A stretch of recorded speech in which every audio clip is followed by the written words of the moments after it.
Let's go ahead and open the meeting, 6:32, Montpelier-Roxbury Board of School Directors for January 22nd.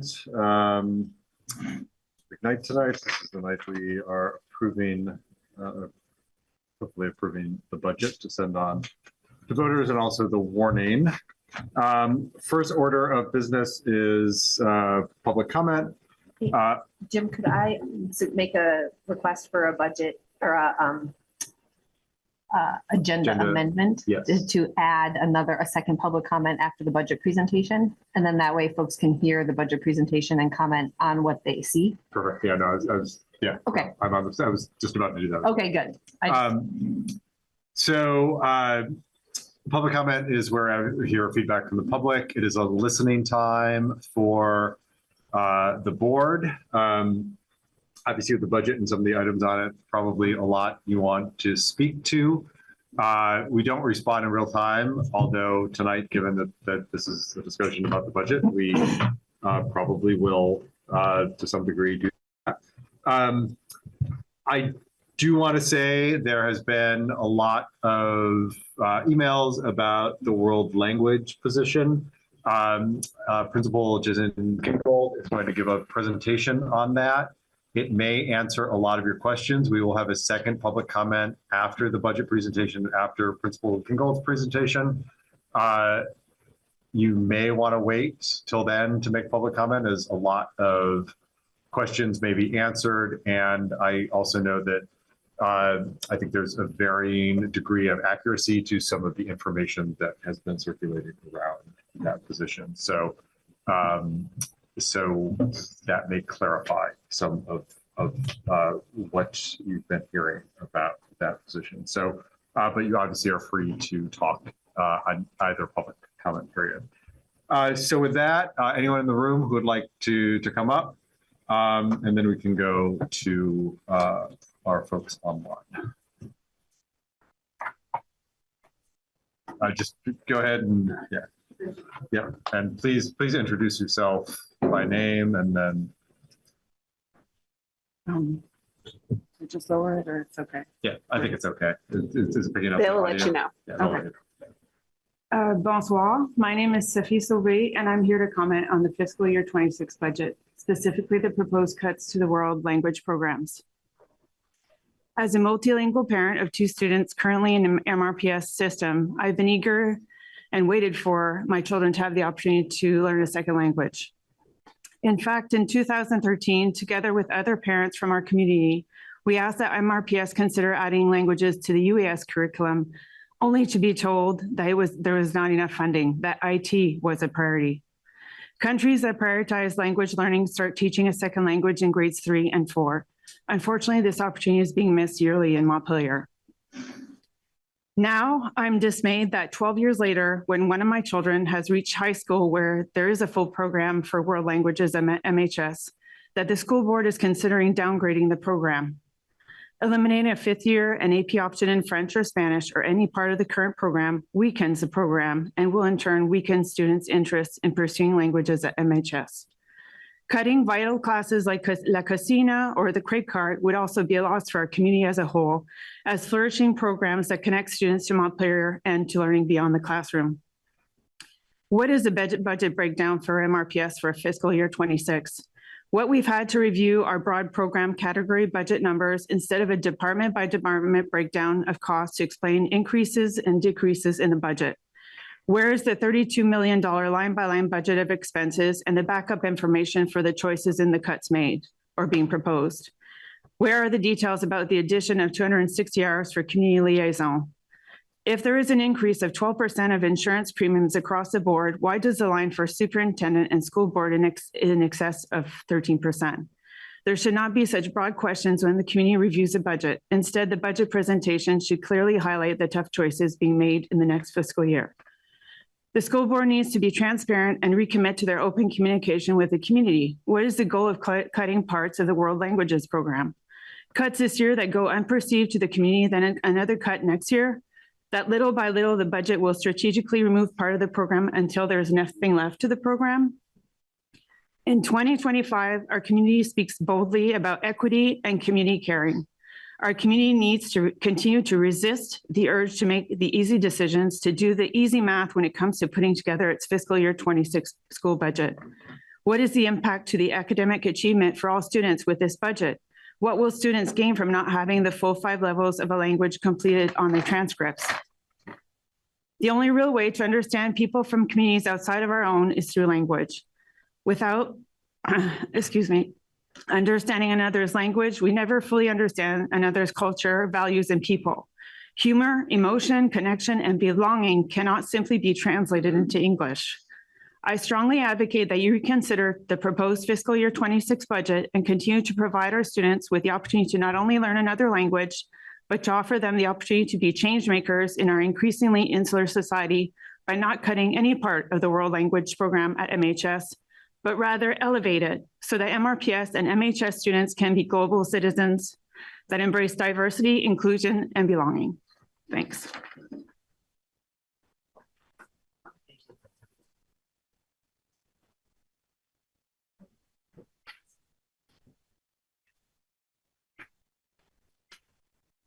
Anyone else in the room? Anyone online? Oh, good. I'm a junior at Montpelier High School, and we also, my Spanish class, we found out, Allegra Muller, and we found out about the proposed language cuts really, really recently. So I think also I speak for a lot of high school students when we would like more communication, just because this is something that really directly affects not only like our current curriculum, but also going further into the world and also into college. Most schools require 4 years of a language and look for those AP classes to have been completed. So it really affects not just where you get in, but also where you can even apply. And also I've learned a lot like in our AP class, and it's a Spanish class that not only teaches you how to learn the language, but we also learn a lot about other cultures and other communities that I just think is really important to learn about in high school. Thank you.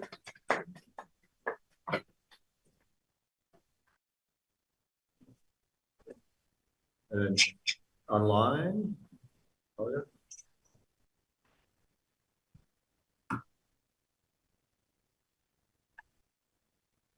Hi, I'd love to offer a comment if I can. Can you hear me? Yep. Sorry, can you hear me? We can hear Okay, you. great. Sorry, for some reason my Zoom is not performing well, but my name is Talia Stanarov, and I have 3 kids, or one who's going to be coming into the school system soon. And my son has gone through French all throughout high school and is now in French 5. And I just want to reiterate the comments that have already been stated, that the language program is just incredibly important. He was also involved in the crepe cart, which was just an absolutely wonderful class that was really multifaceted and multidimensional and taught the kids everything from business to cooking to language and culture, and also dealing with the community. And I think if we were to lose these aspects of the language program, it would be a tremendous loss. So I think it's one of the highlights of the school experience, and I would do whatever we can to try and maintain that. Thank you.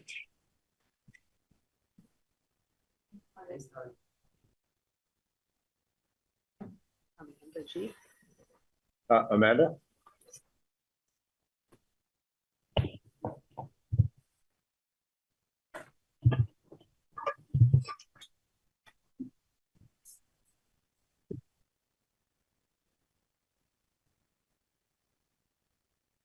Can you hear me? Yes. Hi. For the record, Amanda Garces. I am a mother of 2 kids in the district. I am Latina, and I am extremely saddened by even the thought of cutting our language programs. As you know, in a state like Vermont, where we have 90% white folks and a very small BIPOC population, it is really hard for our kids to be in community, to open the doors for languages, for cultures, for a lot of just heart to communities. And I am hoping that it's not even a thought in this budget or the next. And I am concerned that we are not looking at the big picture as much as I appreciate and love to have the opportunity to pay our superintendent and our administrators really good wages. I'm not against that. I think it is, I believe in fair wages. I believe in equity, and I believe that our leaders should get paid what they deserve, but we should also think about that in the context of our whole state, how much our administrators make and how much of the volume of the work is. So if we are now in the contract negotiation and we're saying that we're going to cut positions of our teachers, but looking to increase our superintendent's raises, I think it's a little bit, I'm just offering that should be a thought, that if in this year we're struggling with budget,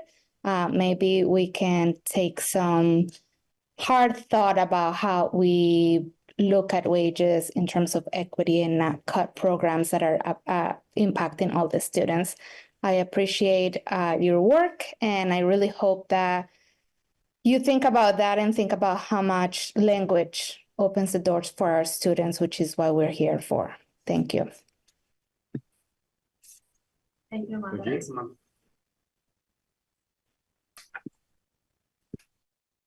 Nancy? Oh,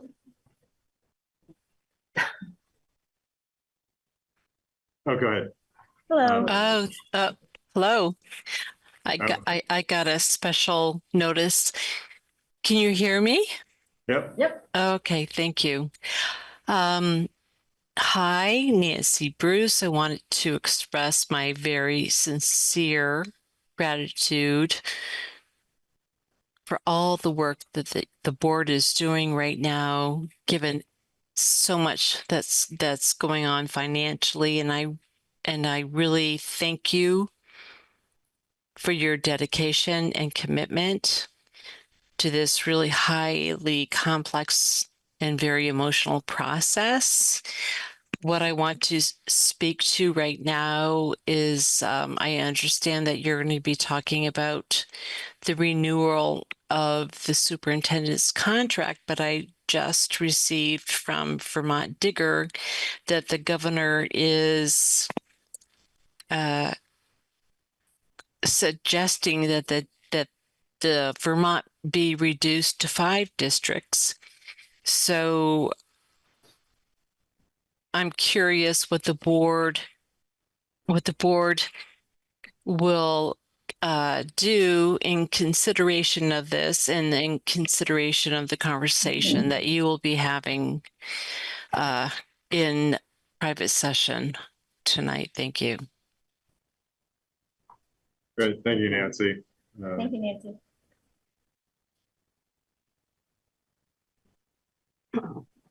And B. Okay, my name is Beatrice Curtin. I'm currently a senior at the high school, so this decision may not affect me as much as it does other students, but I would like to talk about an experience I had with the language department in my sophomore year. When I was in sophomore year, we did not have a teacher for Spanish 3, so our whole course was online. This really put our whole group of Spanish speakers back. Some people went back down to Spanish 2. Some people had to retake Spanish 3. Some people just completely stopped Spanish altogether simply because the online Spanish course was just so not good for the way that learning a language works. And now my group of people who are currently in AP Spanish with me, we can feel behind and far less confident than others do because we have less of an experience that other people may have gotten. Also, in my freshman year, we had a lack of Spanish teachers. So we had to combine Spanish 1 and 2. And for the people like myself who are supposed to be in Spanish 2, it felt redundant to learn all of the Spanish 1 things we had already learned in middle school. However, I can recognize the importance of Spanish 1 as not everyone is in the middle school and comes from other districts and has not learned the language yet. So I just hope you take my experience into account. Thank you. And Heather. Good evening. Can you hear me okay? Heather Holter, and I live in Roxbury. And I wanted to just express my hope. It's my understanding, and I obviously hope to learn more this evening, that there is funding in the budget that you're looking at for continuation of the after-school program in Roxbury. I hope that's the plan, and just want to reiterate how incredibly helpful that has been for the Roxbury students in making the transition that they've made this year, and how important I think it is going forward for new and continuing students who are going to be coming from Roxbury. So just wanted to let you know how important I think that is. Great, thank you, Heather. Thanks, Heather. Anyone else? Anyone else in the room?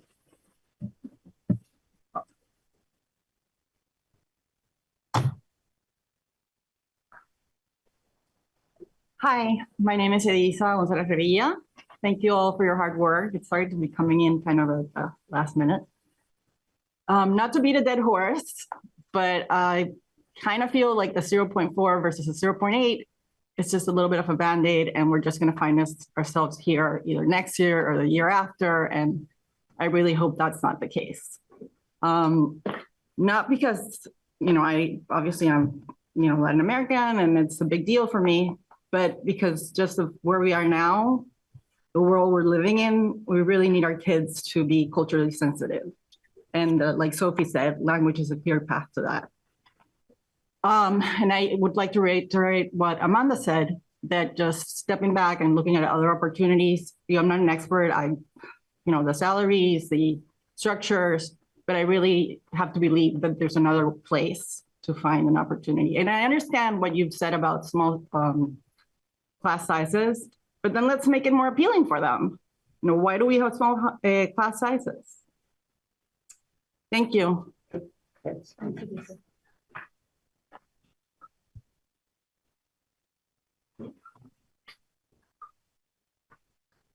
Anyone else online or in the room? So next we are going to the consent agenda, and again, there will be a second public comment period after the budget presentation, and again, Principal Giggle is addressing this specific item directly. Consent agenda is where we approve basically kind of pro forma business that doesn't require discussion. It's allow us to get a lot of business done quickly, so we're not here all night long. And if a board member feels something deserves attention that's on the agenda, they can ask for it to be pulled off and separately discussed. Do I have a motion to approve the consent agenda?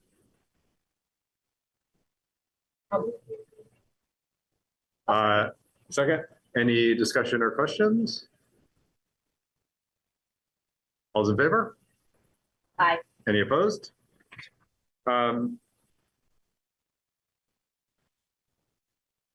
Yes. I just welcome Casey Catherine. Oh, yes. No, thank you. Casey, My our bad. newest representative from Roxbury. Thank you so much for being here Yeah. with all the people in the room. Our friend Casey joins the board and office work. Thank you so much.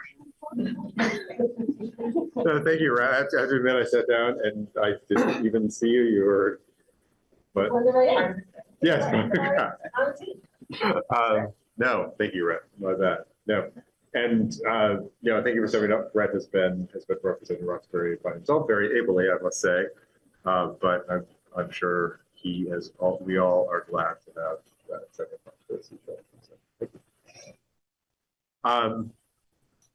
So the social emotional learning chronic absentee datum report, and then we'll talk to the budget. So Nick, Jess.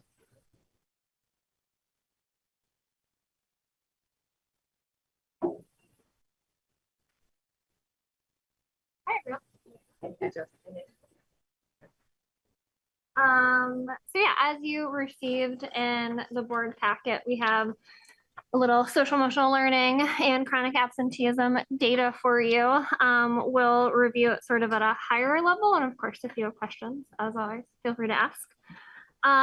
So first thing is around the social emotional learning survey, which is given universally to our students, and it's a survey that helps us universally track our social emotional learning priority standards and how we're dealing with belonging across to all students. So some highlights from that: our emotional regulation across schools is up, which is really exciting. Last year it sort of stagnated a little bit, so it was exciting to see some growth in that area. And then learning strategies was also up across schools. And learning strategies are really around executive functioning, is things like time management, knowing how much time a task is going to take, knowing what to do when you get stuck and what strategies you have when you get stuck or something feels too hard. And that was really exciting to see grow across schools, because that's been a target of some really intentional efforts across our district. Last year at the high school, our SEL Tier 1 team really focused in on that and did some work around really teaching students strategies for when they get stuck.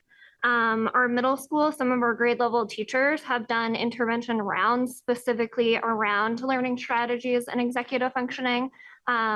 A few, maybe like 2 or 3 weeks ago, I got to sit in a class SST, and the activity was all around figuring out how much time goes by and really understanding the concept of time, which was really exciting to see a bunch of middle schoolers like trying to guess how much time a puzzle was going to take them and maybe be a little off the first guess. And then at UES recently, our SEL coach, who's phenomenal, Melissa, and one of our SLPs, Abby, are going to go in and do some work with teachers during their grade level CT time, really honing in on how do we teach executive functioning, because we know that's something that we need to teach in the classroom to have kids generalize. So it's really exciting to see some of the efforts of our teachers pay off based on how students are reporting in that area. And then the last thing, we saw some exciting increases. I gave you the data from winter last year to winter this year, so it's a year-to-year comparison. So our 6th, 7th, and 8th graders are seeing a 12% growth in the number of students who are reporting high rates of belonging compared to this time last year. And our high school actually went up the same amount, which is fantastic. We're seeing some decreases in 5th graders. That is the different cohorts, or 5th graders, based on the way that the survey breaks up. It gives us a really unique look specifically at the 5th graders, which is actually really helpful because it's their first year at MSMS. So that's down a little bit from last year, but it is a different cohort of kids. And so that's something that I've been talking to Julie and some folks at the middle school to just see what's going on there and to dig into that a little bit in the future. The next table is all specifically around, it's breaking down the question that's specifically, when you're at school, how much do you feel like you belong? Based on identity, right? So as we've talked about before, there's each column is a particular identity or lived experience. If the yes, the percentage right next to yes means the percent of students with that identity that said, yes, I feel like I belong. So for example, right at UES for our students on IEPs, 71% of students who are accessing special education this winter said that they feel like they belong completely or belong quite a bit, whereas 75% of our students who are not accessing special ed. So just to give you a little context for that. as far as, we do have a lot of the numbers less than 12. So I'm going to give you some insight into some of those. Those are broad strokes. We saw some really great progress for students of color, specifically Black students in our lower grades. We're seeing our opportunity gap, the difference between the rates of belonging that non-Black students experience or report that they experience and Black students report. We're seeing that opportunity gap shrink. So we're seeing that we have more students of color who are reporting higher rates of belonging, which is of course really the progress that we want to see, especially at Union and MSMS. We're seeing the same trends among Latinx and multilingual students in our lower grades as well. And we're seeing that progress among students with disabilities in our lower grades, which is really, really fantastic. And it was really exciting to share specifically with some of our special educators at UES and MSMS. We're seeing at MHS, our non-binary students are reporting higher rates of belonging than they did in the fall too. So again, another piece of growth.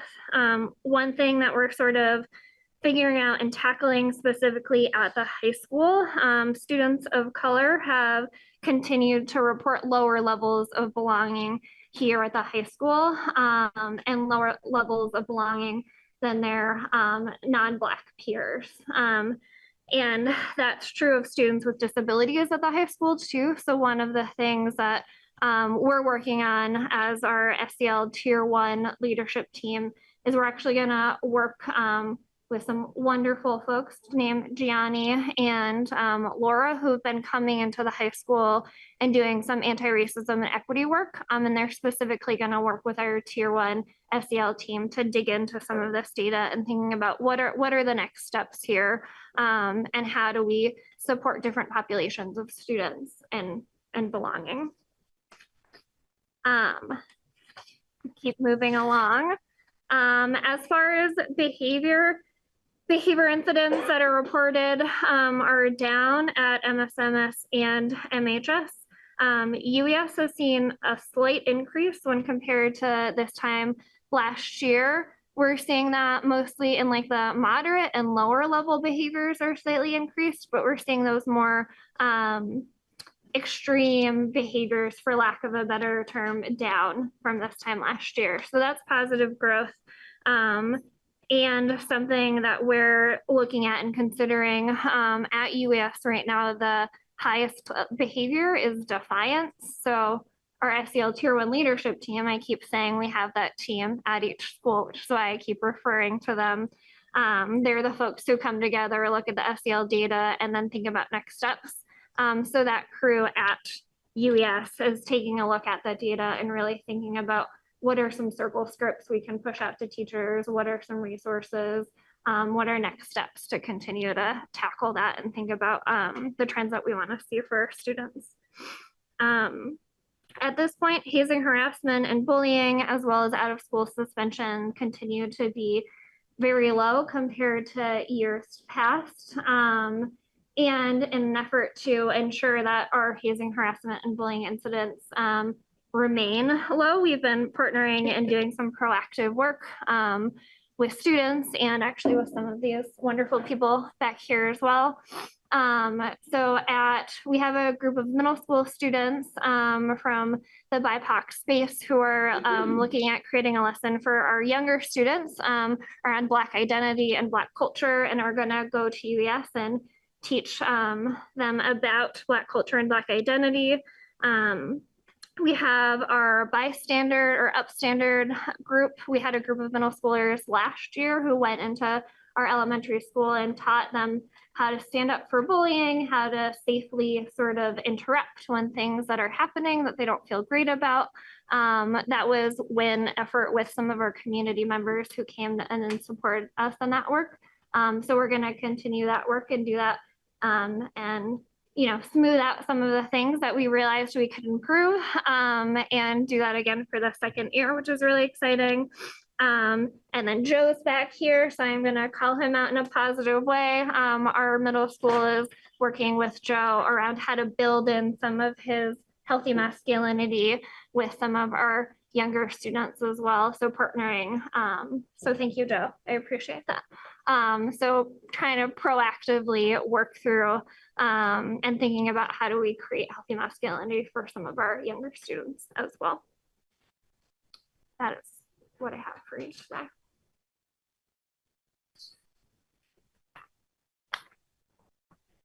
Yeah, I can jump in here and talk about just kind of a quick overview of chronic absenteeism so far this school year. So as a reminder, chronic absenteeism is when young people miss 10% or more of the school year.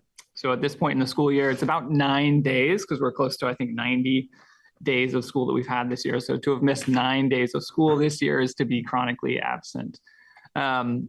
A quick update on just kind of what our focus has been this year too. Our focus has really been about working with tier 1 and tier 2 interventions around chronic absenteeism. The past several years, we've just been trying to get a handle on the amount of young people missing significant amount of school. So you can see the data 2 years back, we were at 32% of young people in our whole district were chronically absent. So there was a lot of school being missed, and we were just trying to get a better understanding of kind of what the landscape is, why students are missing so much school, and how we can support them and their families to get back into school. At this point in the year, we're at 17% right now, which is the lowest that we've seen in the past several years for sure. We don't have the data pre-COVID. I wasn't there. Some of the data just isn't there for us to pull. But we know nationally chronic absenteeism doubled from before pandemic to post-pandemic, just across the country. There's an analysis happening right now on all 50 states and their chronic absenteeism over the last couple of years. It's showing marginal gains. So it's dropping 2-3% in states across the country. So us having seen that number close to be cut in half, I think is pretty exciting and something that I think the district should be really proud of, and our students and families should be really proud of.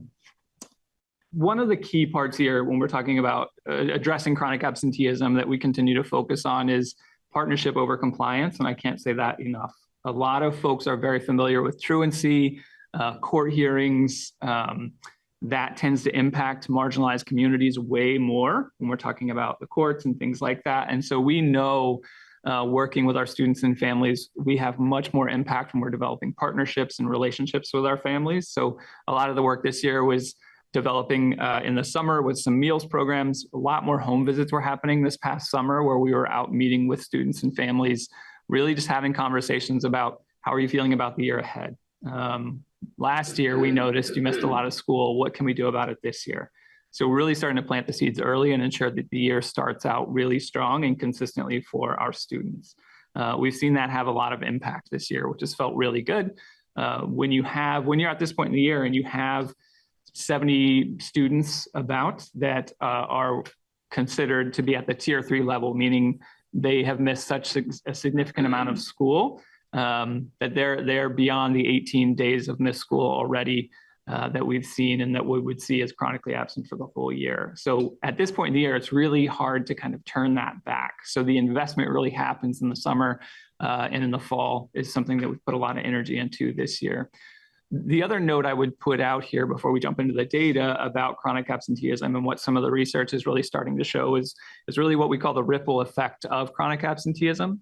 So when families may say to me, Nick, it's just my student, it's not hurting anybody else and they're fine, don't worry about them. But the reality is the ripple effect of chronic absenteeism hits everyone. When young people are not in class for consistent periods of time, our teachers spend much more time doing reteaching and with classroom management because young people are relearning how to be in the classroom environment after being out for so long. So it is dramatically slowing down instruction. And when that dramatic slowdown of instruction happens in one classroom, it can impact the whole grade and impact the whole school. So this is not a blame piece at all. The reason young people miss school, the reason family are maybe struggling to get to school, the barriers are numerous. And so this is not a blame game, but it is the reality of when young people are chronically absent, it actually impacts an entire school community. So I wanted to mention that. So again, we've gone from 32% a couple of years ago to right now being at 17% in the school year. Other things of note that I just kind of pulled out a few student groups as well to kind of highlight the fact that while we're at 17%, young people who may qualify for free and reduced lunch, which is an economic indicator, 25% of those students are chronically absent, right? So young people on a 504, 28% of those students are chronically absent. Our students experiencing homelessness are in the 50 to 60% right now of being chronically absent. So while we have seen and experienced some gains, which have felt really great, we need to stay mindful of who's not making it into the building and why, and how can we address that as a school community, and really partner with our students and families to ensure that the barriers they're facing are not something that we can help and navigate and support, and give them a better understanding of what's going on. So that's just a quick chronic absence update.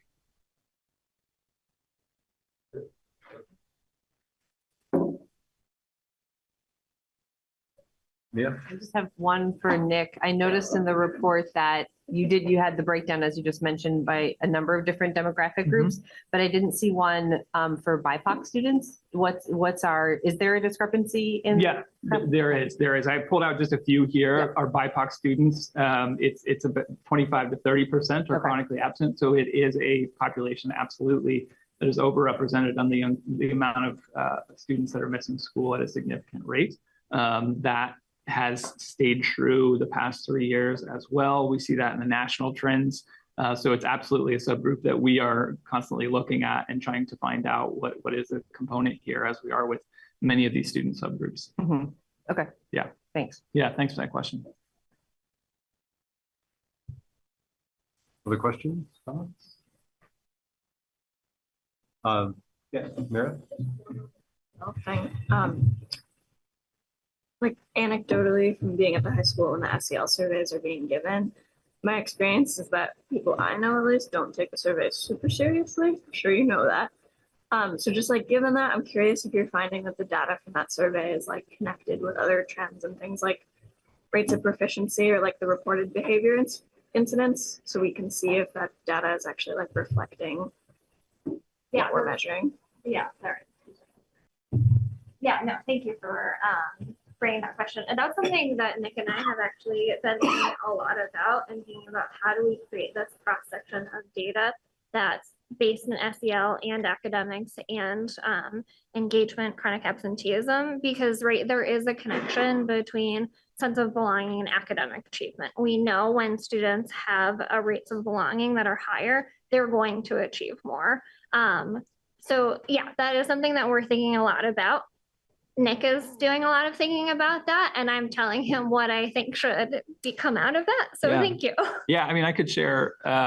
The reality is, right, like, you're right about the surveys and things like that. And the baseline that we have over the past several years now is really trending in the same direction that we've seen, and it's staying kind of consistent, which is telling us the survey tool is working as we would expect it. It does align with the YRBS as well, which the resiliency team here at the high school was reviewing today. So it does align with the other factors. I will say there's absolutely correlation between young people's feelings of wellness and belonging in school and their academic achievement. There's absolutely connectedness between young people being in the school and their academic achievement. We know, right, we can look back in pre-K and first grade with chronic absenteeism and look at young people that are chronically absent in pre-K and in kindergarten and see their reading level by the time they're in third grade, right? We know that reading at grade level by third grade is a huge predictive factor of that young person's success throughout the rest of their school career. And that links all the way back to chronic absenteeism, back to pre-K and first grade. So when we're doing this early intervention, we know it is interconnected with social emotional wellness, is interconnected with academic achievement and with attendance. Does that make sense? Okay.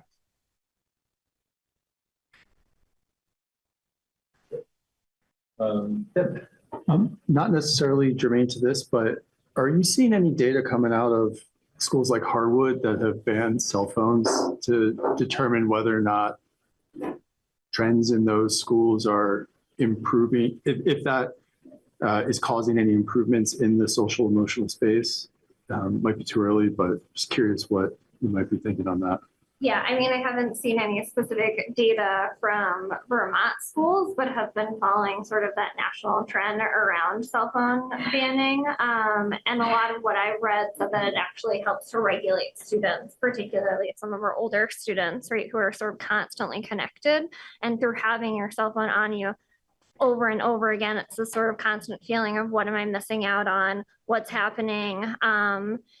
With that said, right, I think that there are valid reasons for students to need access to their phone depending on what's happening in their outside life. But a lot of the research that at least I've read, and I think Jason probably has a committee working on this as well. So feel free to interrupt me, Jason, but has said that through not having access to their phones, there actually is an increase in wellness and an increase in ability to engage in school. Jason agrees.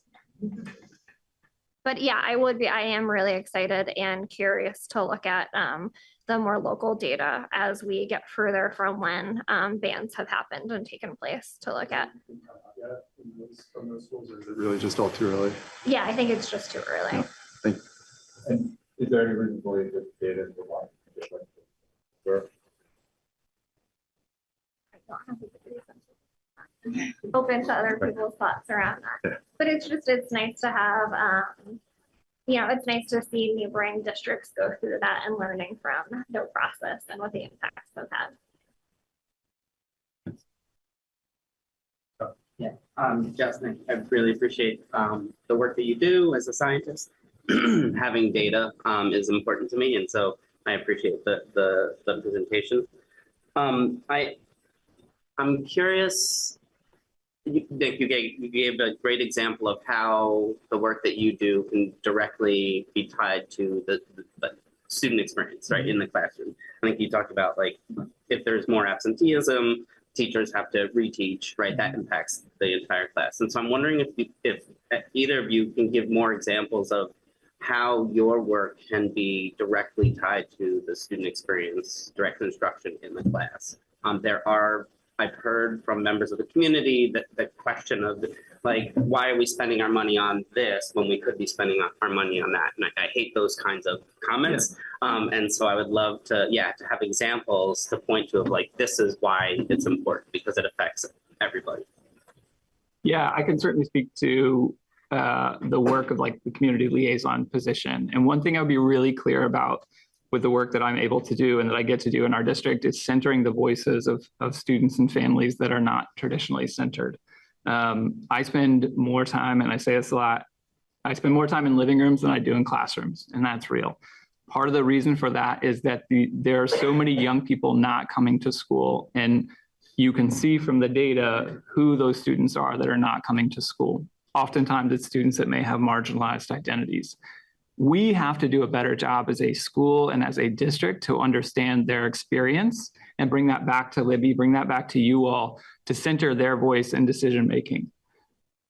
Many of the students in any of the board meetings I've been at, none of the students I work with and their families are not here. I've not seen them. And I feel like I have a huge responsibility in my role, which is to have a clear understanding. That's not right. Not an understanding, because I actually don't understand, right? I just want to listen. I want to hear them. I want to bring that back. So when I hear stories of young people that don't leave their apartment for a year, like they never go outside, and I get to go and stand on the porch and just talk to them every day, just to check in, see how they're doing. And then 2 years later to see them in school, it's incredible. That's a lot of work, and that's one student, right? It's also about the systemic work that we're doing too, right? To see our numbers go from 32% of students being chronically absent to now 17. Young people aren't learning if they're not in the building. That's all of the programs that we talk about, every experience that anybody, none of that matters unless these students walk through our doors every single day. And the students that aren't walking through our doors are the students that are often left behind. They are the students whose voices are not heard. And when I started, and I've said this before, Libby said, you have to tell me where we suck. And I took that on. I was like, deal, let's go. And here's how we get to do it. So I work with the sustainability class in the middle school who makes food, and I take it out every week. And every single week, I'm going door to door, bringing food to families, not to say you need this, but to say, how's school going? You know, how's Tiffany? What's new today? And they'll tell me about their experience. They'll invite me into the home. I get to know their dogs. And then when I see that student in the school the next day, they light up, right? Because I'm asking how Daisy the dog is. So I'm not, a teacher, and I could never do that work. That's really hard work. But what I'm here to do is really ensure that young people have access to that, like true access, not just check in a box access, but are they here? Are they heard? So for me, that's kind of where I come from, which is carrying the responsibility of centering those voices. Okay, I get to follow that. So that's really fantastic for me. So for me, right, and this is gonna feel a little tangential, but I promise I'm gonna answer your question. So for me, one of the reasons that I got into social emotional learning and am really, really passionate about it is that I think of school, and particularly public schools, as a micro society, right? And so what we value and what we teach kids is going to be a reflection of the society that we want, and what values that we want, right? So if we want a really well-functioning, robust democracy, if we want to have students who can be in community with people across difference, we need to teach those skills from a very young age in our public schools, right? We need to teach kids how to critically think, how to resolve conflict, how to care about one another, how to regulate when they're feeling really anxious, like I'm feeling right now, right? And how to do things when they're feeling like things are really hard. And we know that those skills are foundational to having any academic achievement, right? We can't have academic achievement. We can't have really high achieving students without social emotional learning. And if we do, right, I would argue that social emotional learning in its own right is a really, really critical skills when we think about the type of community and society that we want and the type of learners that we're hoping to graduate to have limitless futures, right? You just need these skills. They're foundational to having a healthy, happy lifestyle, is being in community and having relationships with others. So.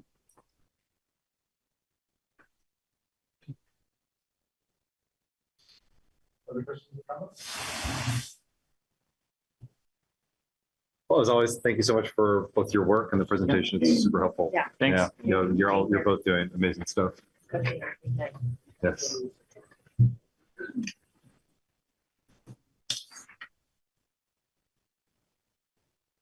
So FY26 budget, I think you're up, Jason. Jason's first, yeah. Yeah.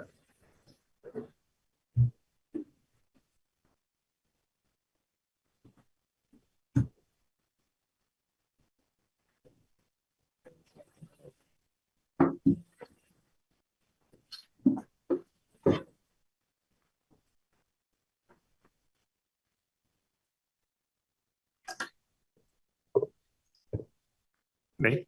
Okay. Loud so everybody can hear you behind you. That's probably not going to put your voice up.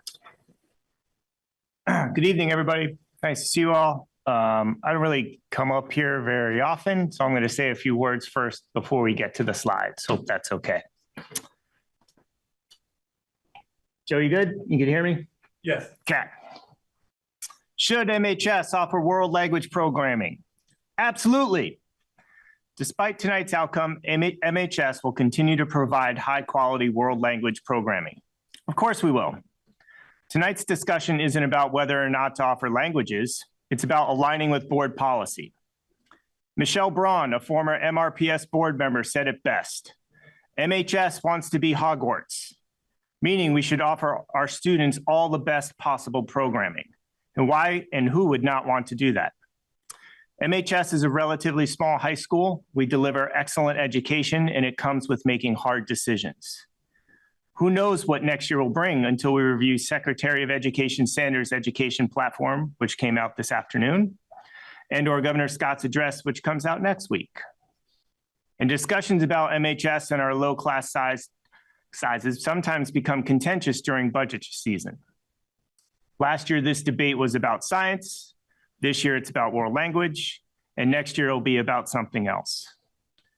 Our world language team is the backbone of our language program, providing exceptional instruction and opportunities. Their value is undeniable, and we all recognize and appreciate their hard work. And this is not up for debate, but rather a point of celebration and gratitude. And the system or cycle we're working within is breaking. I'm asking you as a school board to clarify or quote the rules with which we are working. Tonight's discussion is about board policy and our district values. And after I speak, you'll hear from the community members, students, staff, Sam Bromley, why MHS needs to add back a 0.4, 0.6, or 0.8 to the budget, and there are all valid reasons. The MHS staff community will line up and voice their opinions as they should. In previous board meetings, Libby's presented the values we hold dear when making budgetary decisions. One of these values was ensuring that our most vulnerable students have access to learning.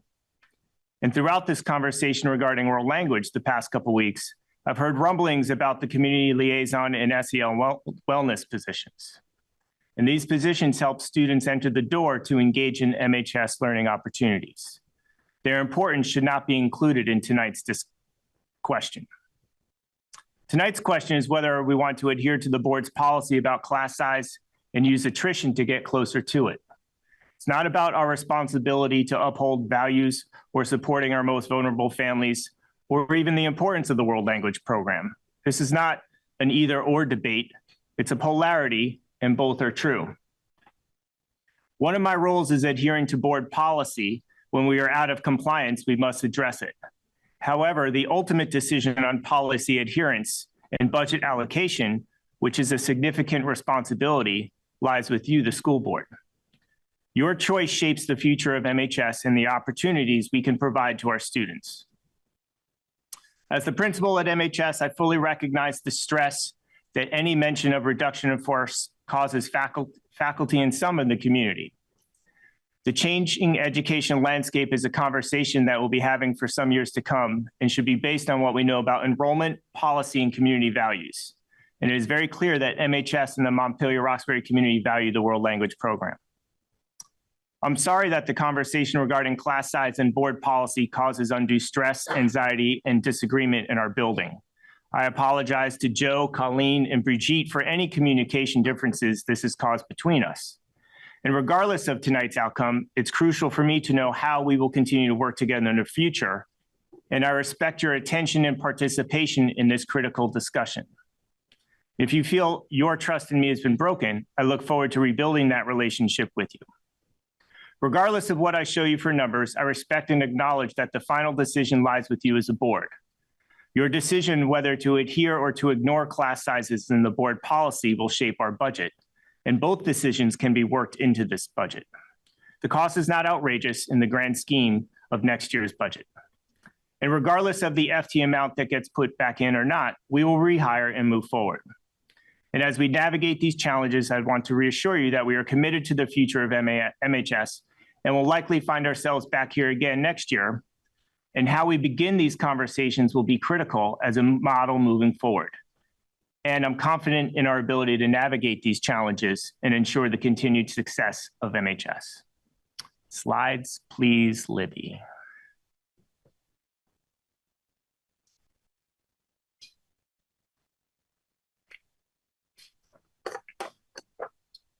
Also, just quickly while we're waiting, as Nick spoke to attendance and the great job that he's doing, I know Catherine and Diane are in the audience who share our attendance team and work with us daily on attendance. So kudos to them since they're here. All right, first slide, Libby, please. Total students enrolled. This year, it's roughly 60%, 242 of 406 are enrolled in any one of the world language classes. You can see some historical context. It's okay. Thank you. Average class size in the world language program is around 11 for this school year.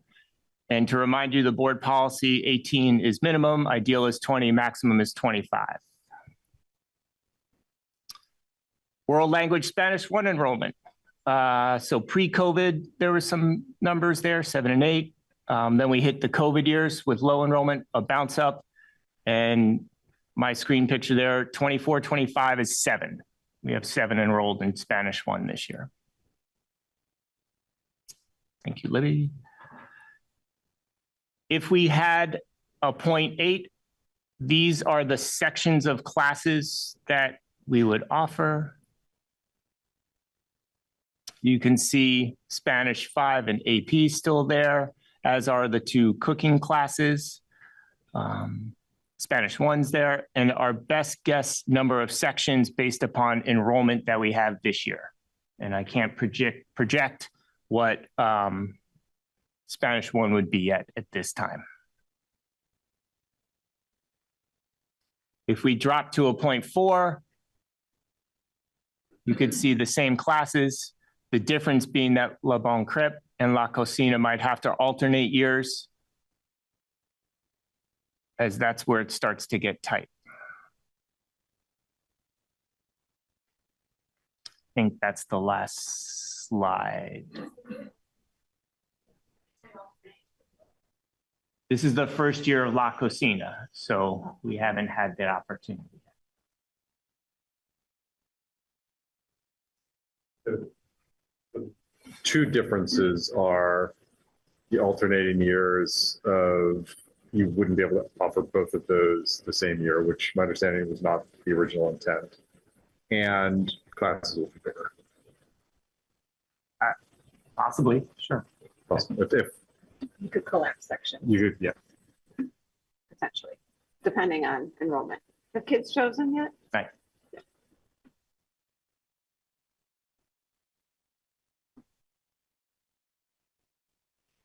All right, Monty. Yes, La Cocina is a new class this year. I think I have always been aware that the crepe cart and La Cocina would alternate years, just because that's what would work for teachers, because Brigitte and Profa both have their own wealth of classes that they teach. Also, when I was looking at this earlier, I was a little confused looking between 0.8 and 0.4, because the only difference I noticed was the blue text, the asterisk below. I thought that the sections looked the same to me. Is that accurate? They are. Okay. So 0.8 is what we currently have. Libby, could you go back a slide, please? Okay. And regardless of the sections, because I was projecting these sections for next year, these aren't like this year's sections. Is that right? But these would be the same courses that we would offer, right? This is what we offer now. If we had a 0.8, this is what we would offer, right?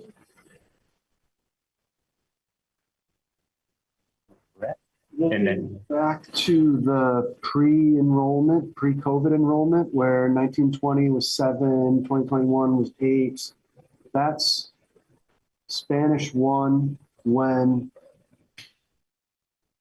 Spanish is being offered at the middle school and it's effective as in not during COVID times. Is that kind of why we see that bump basically in 22, 23, 24, 23, 24?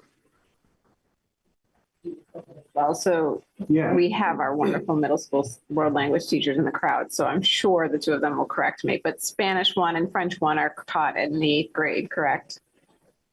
7th and 8th grade as a dual kind of year. And so when kids come in as 9th graders, they go into Spanish or French 2. Now, if kids, but 63% of these numbers altogether are kids from MSMS. So they may not have taken that 2 years in the middle school, or they decided to switch. They may have taken Bibas French and then decided to take Spanish as a 9th grader, wanted to take Spanish 1 as a 9th grader. So there's various reasons as to why that would happen.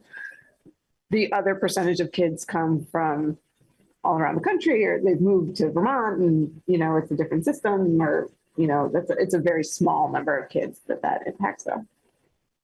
And then is there any prerequisite for Le Bon Crêpe in the La Cocina, right?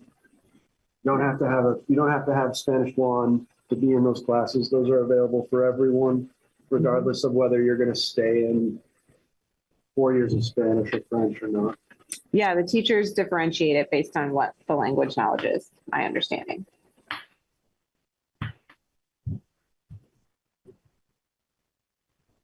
How can you maintain the same number of sections when you've reduced staff?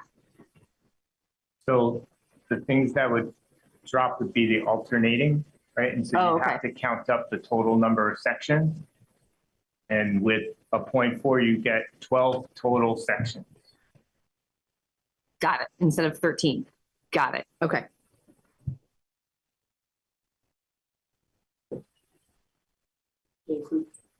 Scott. How confident are you that hiring a 0.4 position? So let's see, my first year here, we weren't able to hire, right? 0.4, and that was part of the reason of the VPLB Spanish mess that Dee spoke to earlier. We had a 0.4. She resigned. Okay. And then my second year, we were able to hire, we actually advocated and got it to a 0.8 in between my first year and second year. And I think one of the reasons was because it was difficult to hire a 0.4, especially someone who's dual certified, right? I mean, you're truly looking for someone who has both language, both content. And I have no idea what the landscape will hold for us after watching or reading the slides today from Secretary Sanders.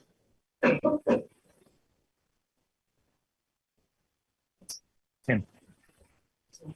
It's the same sections in the 0.8 scenario and the 0.4 scenario. What's the difference with respect to the class size policy? Wouldn't it be the same thing? It could be. It depends what the enrollment numbers would be. We have some projections. Right, but I guess I'm just trying to, I mean, my understanding was this is the purpose of reducing is to get closer to the class size policy, but if it's the same number of sections, I guess I'm not. Go back. Can you show me how that works?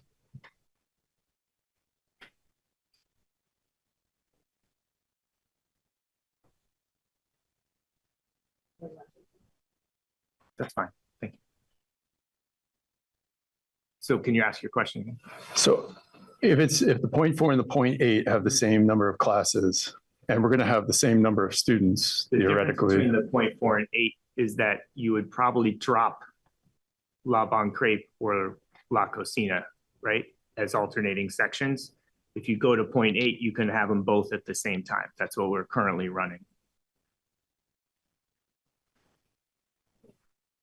Genuinely confused about this. We only have La Cocina this year. Last year, we only had La Bon Crepe. Was the plan next year to teach both? What I'm saying is if you just need to add total number of sections. Yeah, but how is that a change? It would change in a 0.4. We have to just drop. Yes, but we only have one per year already. I understand that. I'm just trying. There's an unfilled 0.4 right now, right? Is that right? No, we have a 0.8. So cut out the future option as opposed to get rid of a current option, is that? I think all I'm saying is that if you take out La Bon Crepe and Casino for a minute, right, then you would have enough in your 0.8 to cover all those classes. Just trying to show you what classes we could offer. So a full-time teacher can teach 5 sections. 5 sections, right? So if you add up the sections, and a 0.8 teacher can teach how many sections? 4 sections. So that's allowable 14 sections. So this slide right here has 14 sections on it, right? So they all could run. Oh, I see. Does that? Possibility that both La Bon Crepe and La Cocina could run with the 0.8. Right. Okay, Whereas even though that's not here, right, exactly. So here with 0.4, how many sections can a 0.4? I'm guessing 2. It's going to have. So contractually, a teacher can teach 5 sections. So that would be 10 sections, would be 12 sections altogether, right? Now, there is a stipulation in the contract that says a teacher can choose to teach 6 sections, and they won't have to do a work lab, so they trade that, right? So there's a choice there for teachers, but we can't make them and all that kind of good stuff. So, so you just count up, what Jason's saying is count up the sections and know how many we'd have available for each FTE. Does that make sense? Yes. So, Libby, given what you just said, if a teacher chose to teach a 6 section, then that 0.4 scenario would work. But we can't make them, right? So if we're gonna be responsibly budgeting, should we budget for 0.6 with the hope that a teacher is willing to do 6 and then we've covered ourselves either way? Not really, because if you do it, yes, you could. I'm sorry. I didn't mean to jump in. So if you do it where the courses alternate yearly, right? That's 12 sections. Jason, correct me if I'm wrong. So with a 0.4 addition, that's 12 sections we would be able to cover, right? So with the alternating year, which was in the original proposal, that they would switch on and off every year, that would work. And there's also the question of whether you know, depending on enrollment of kids, because the enrollment's so low, do you need 2 sections or can you do 1? So there's lots of questions there that we just don't know yet because we don't know what the kids have chosen. Jake has his hand. Oh, sorry, Jake. Thanks. My question was the same as Scott, and I think Libby answered it, but I'm not sure that I get it totally. Like, isn't the 0.4 scenario based on the assumption that a teacher will choose to teach 6 sections? No. It's not. So 2 French 2, 1 French 3, that's 3. French 4 is 4. French 5 is 5. Spanish 1 is 6. Spanish 2, if we run 2 sections, which we would, is 7, 8. Spanish 3 is 1 or 2 sections. We'll say 2, that's 10. Spanish 4 and 5 would be 11, 12. So there's 1 more. Yes, there's 1 more. Yeah, you're right, Jake, sorry.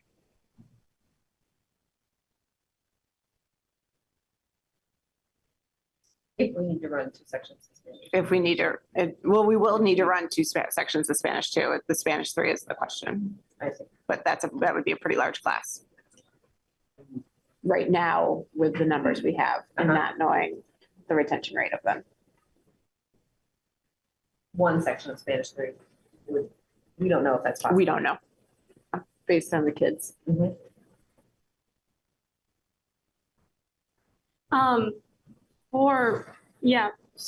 Looking back at you don't have to move slides, but the one about how many people were enrolled in languages in the first slide was helpful.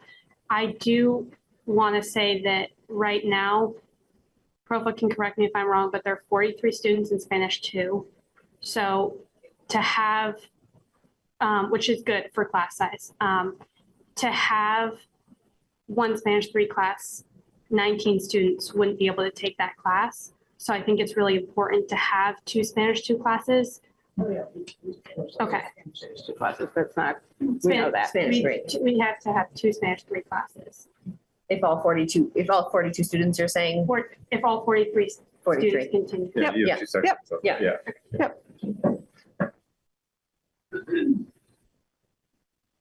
we know how many students are taking Spanish 1 at MSMS right now, so we can have an estimate of the plus the 7 taking Spanish 1 at the high school, kind of what? 38.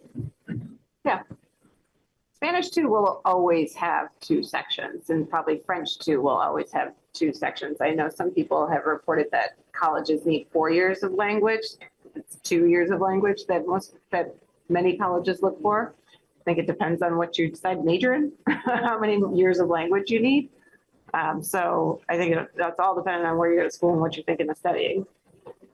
So most kids go through to French or Spanish too, or Latin too.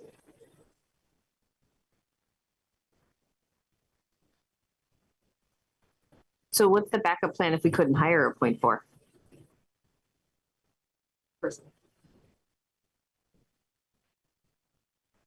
Same as any year. Same as any year, any other position. Figure it out. I'd like to think we wouldn't go to BTVLC option. We learned our lesson. We know that doesn't work. Yeah.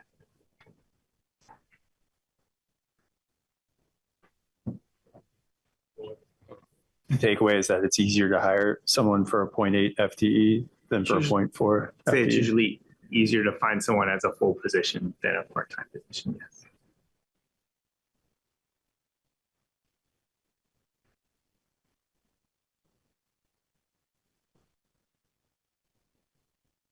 I would say we had a good 4 person for a while.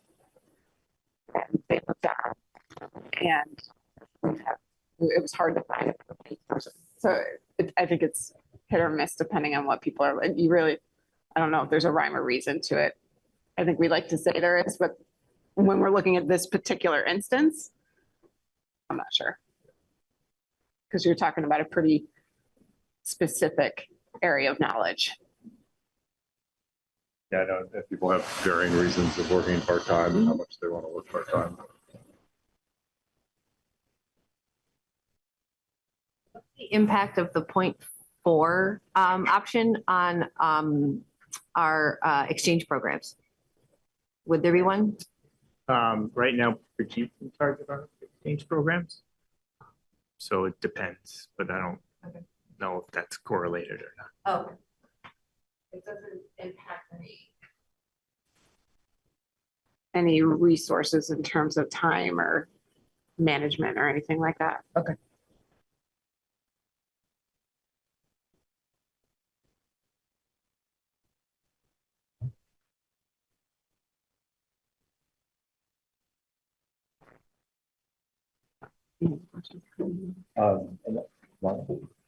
Speak to the average of 11 students in languages.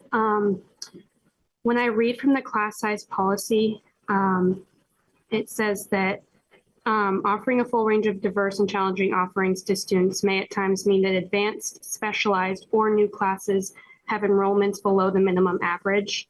The minimum average guideline is not intended to limit the offering of advanced, specialized, or new classes.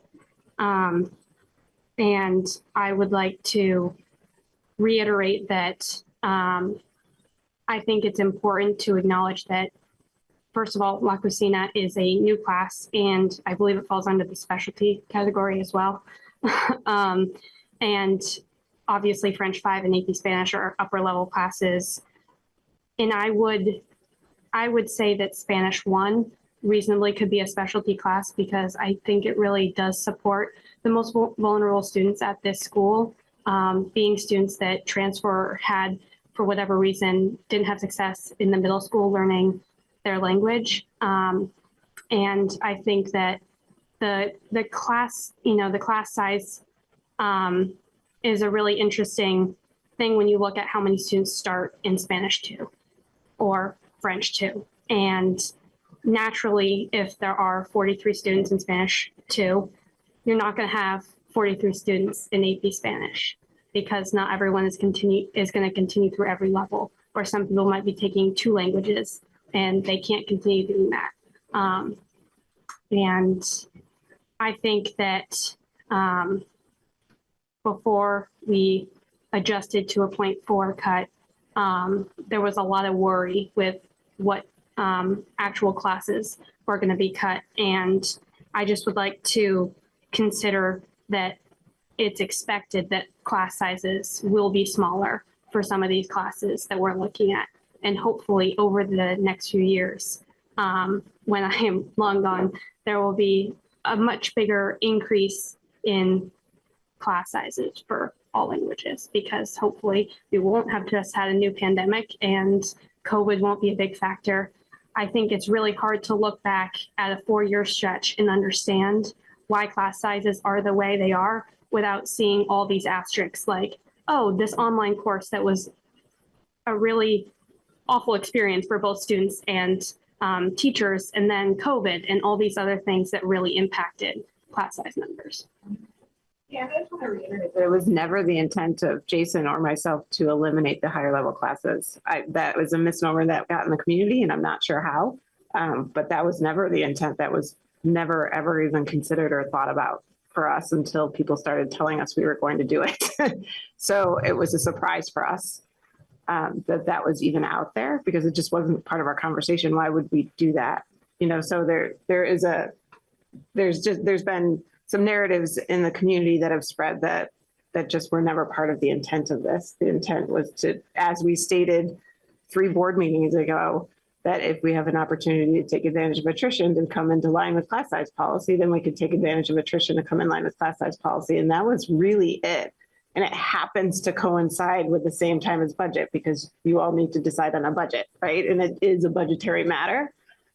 But both Jason and I think would love, should the board keep 0.8 or move it to 1.0 or whatever the board wants to do, I think then we're going to need some guidance on the class size policy, or the policy committee is going to have to look at that a little bit more closely, because it's not in line with the board's own policy. If we do that, it's fine to do that. We're very, very much in the Board of World Languages, don't want to see that go away at all.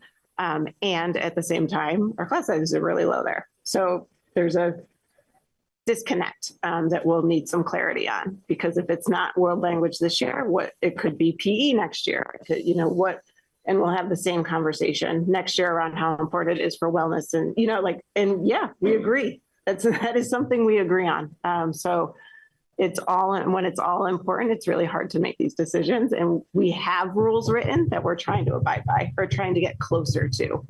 And so if those aren't the rules we're supposed to be using, then let us know. Let us know what we are supposed to be using. I think I was just referring to the handout that the language teachers passed out to us last meeting that showed the possible scenarios for the impact of a 0.8 cut, which is not what we're talking about anymore. And every email I've read has been about that, and that's okay, because this is brand new and people just heard about this. But I think in the previous presentation, there was a clear indicator that with a 0.8 cut, there would be certain implications on classes, and you would have to make difficult decisions about what classes would have to be cut. And theoretically, if you cut a Spanish 4 class, you wouldn't have an AP class, because there just wouldn't, you'd have that gap. But yeah, I understand that. That wasn't done by the administration, though. Yeah. Sorry, Tim. I'll be quick. I was one of the people who put up a big stink about this at the last board meeting. And I admit I'm not good at picking up on nuance, but first, after hearing your statement, Jason, I want to apologize if there was ever any impression that we were questioning your decision or your guidance, or we were giving you messages about the board's priorities. I really am sorry. That is absolutely not what the intent was. I think like I said, I'll just be blunt, because I don't really pick up nuance, but this is what started the AP Spanish. This is a handout we got the last board meeting. And I think because it wasn't refuted, that was what I was reacting to as well, that we were going to cut Spanish 1, AP Spanish, and the courses, the cooking courses. So that did feel really like, for saving the $87,000 and not really changing our tax rates, it felt like, even though absolutely attrition is a good way to reduce our FTEs, the impact seemed like it was way outsized to what taking away a 0.8 for attrition would be. So what we just saw tonight feels very different. And I was kind of wondering the same thing. It doesn't seem like it's really doing anything about class size policy. And that's what I think of when I hear attrition. I think maybe we've had years where we've had 5 kindergarten classes, and we've had years we've had 4, because you can redistribute, but that was not what was presented. And I think because it wasn't unequivocally challenged, then we took that to mean that was a possibility. So I really appreciate your statement, Jason, and I appreciate you articulating this. And I think it's just really, I think it'd be helpful for a lot of people to hear what this would and would not do, because I think that was really confusing at the last meeting. Not anyone in particular's fault, just that's what I took away. I was very confused. I had the same question as Scott about a 0.4. I don't know that if that magic unicorn is out there who speaks 2 languages and can teach 2 languages as 0.4. And I don't know if we still need to consider the 0, the 0.4, the 0.8. So I'm gonna keep listening, but I just wanted to explain like where I was coming from last week. Now I have different information. And also to absolutely be clear that I definitely do not want the administration to in any way think we're questioning that level of detail. It just felt like it was a strangely exaggerated impact for what seemed like a small cut. So thank you for clearing that up. Make sure I understand this. There's no impact on the class size from this change because the same number of classes will be under either scenario and the same number of students will be under either scenario. Is that's what I'm hearing from, like, there's no change in classes. There's no change in students. So, right? My perspective. Okay. You're going to hear a different perspective, and that's okay. That's, I think I can't say 38 at that point. 38 is not too large for one section, right? Right. And what's 38 divided by 2 for you, Matt? 15. No, that's not right. 19. I at least know that. 19. And 19's between the 18 and 20 of the minimum maximum, right? So we would have, if all 38 of those middle school students decided to take Spanish 2, that would be, we would have 2 sections. Right. And what we don't know is how many of those 38 won't. We don't know yet how many U32 exchange lottery students that move in on August 29th, the second day of school, and come in, right? And so these are those best projections that we have. that's helpful. Thank you. Is alternating the cooking classes, right? Rather than having them both each year. It's an option, right? And you know, I think you heard other people in the beginning stand up and say they value those cooking classes. I don't think anyone's disputing the validity or the value of those classes. No, I'm not either. I'm just trying to be clear that they're both in the 8%, they're both every year. And in the 4%, they alternate. Yeah. I just had a comment to say thank you for, you know, the original, what we saw. Oh, and then Jake has his hand up. I just want to make sure you see that. The original proposal that we saw was a 0.8 FTE reduction. Yeah. And I, having seen new numbers, I just appreciate that you and Libby sort of went back to the drawing board and were like, oh, is there another way that we could do this? Do we, instead of digging in and being like, well, it's 0.8 or nothing because of X, Y, or Z. So I just wanted to say a note of appreciation for being open to a different pathway. I think I'm trying to wrap my head around the class size policy here, and can somebody like tell me if this is correct? Is that so the original plan from the last board meeting was to go from 0.80, and that would have brought the foreign language class size into consistency with the policy. And now we're back up to 0.4, which brings it back down. So there's no, it's in violation. It would be back in violation of the policy. We'd be closer to, yes, we'd be closer to it. The difference being is, for me, between what we were talking about last time and then Jason really digging into the data. So thank you, Tim, for asking us to do that in a different way than what he had done before, is the Spanish 1. I think it is important for kids to have an avenue to a world language that, no offense, Joe, is not Latin 1. So that was probably where the question was going to lie, with no FTE on it. And we recognize, both Jason and I recognize, that we'd be asking the board to, like, that's small, right? So the question I asked the board in an email was, how small is too small, is a very legitimate question to ask. And does it matter that it's an avenue into leveled coursework? Jason and I ultimately came to the decision that it did matter. But it's a legitimate question for our high school. How small is too small? And it may be answered for us, quite honestly, based on what the Secretary of Education said just this afternoon. So may not be something for the board to answer.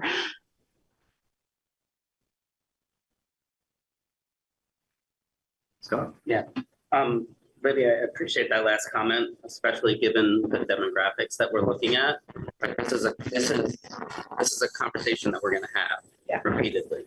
And I also appreciate Jason and Libby and your entire team keeping an eye on opportunities to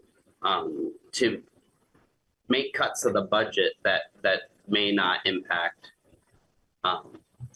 too much. I originally was thinking this is a nice opportunity. It's not going to impact an individual. And then I went back and looked at our class size policy, which allows for the nuance, right? Like For the upper class. yeah, like what Amani read out, right, explicitly calls out the opportunity to, like, it's not that we're violating the policy, right? We recognize when we built the policy, and I can't take credit because I was on the board at the time, but we recognize there are scenarios in which, you know, you can't always adhere, and we allow for that. So we're not in violation of the policy. We're recognizing the nuance of the situation. I'd say I hear what Amani said, that Spanish 1 is special. It's lots of high school, like it's not exactly a unique class. So I would disagree with that point. So we would be asking you to have a class that is an entry, you know, that is an intro class. And we perennially have small, with the exception of one blip, we have small class sizes there. So we recognize that. I don't want to be callous, but like the amount of money that we're talking about is such a small, it's 1/8% of our overall budget, which we haven't even talked about yet. And so like, I want to, like, perspective is Most definitely. And I don't want to wind up in a scenario where we can't hire a 0.4 or a 0.8. So. But Can I just clarify the 0.4? How many classes would a person in that position teach? Two sections. 2 sections. So 2 for French 2, 1 for French 3, 1 for French 4, 1 for French 5. So that could be Brigitte. She teaches 5. I don't have it memorized. Okay. Sorry. Right, you got it. Because the math that I'm doing, do you mind putting it back up? I'm sorry. Just so she's going to see an answer. And then for the Spanish side. That's more sections. Yes. So 8. Right, 8 counting La Cocina. I wasn't counting Le Bon Crêpe when I was doing 5 for French. So for a 0.4 doing 2, the 0.4 only works for alternating the cooking classes.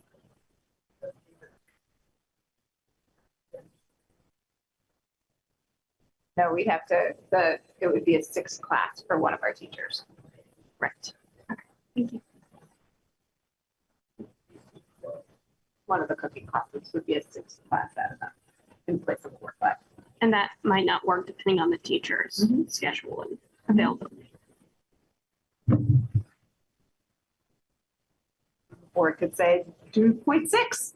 And then it was like, you could have to use, we're working with blank slate here, so. I remember my email to you the Friday after the last board meeting, because I was asking, like, what would a 0.2 or a 0.6 look like? And if I remember correctly, you're like, well, we tried this in the past and it's harder to hire for than a 0.8, and we haven't had success in the past. And I think it's okay that we're looking at a 0.4 right now, but I think it's worth stating, like, this has not been successful in the past, but like you said, like, we also have had trouble hiring for a 0.8, so right, who knows? Yeah, it's a niche place. It's a niche licensure area for sure.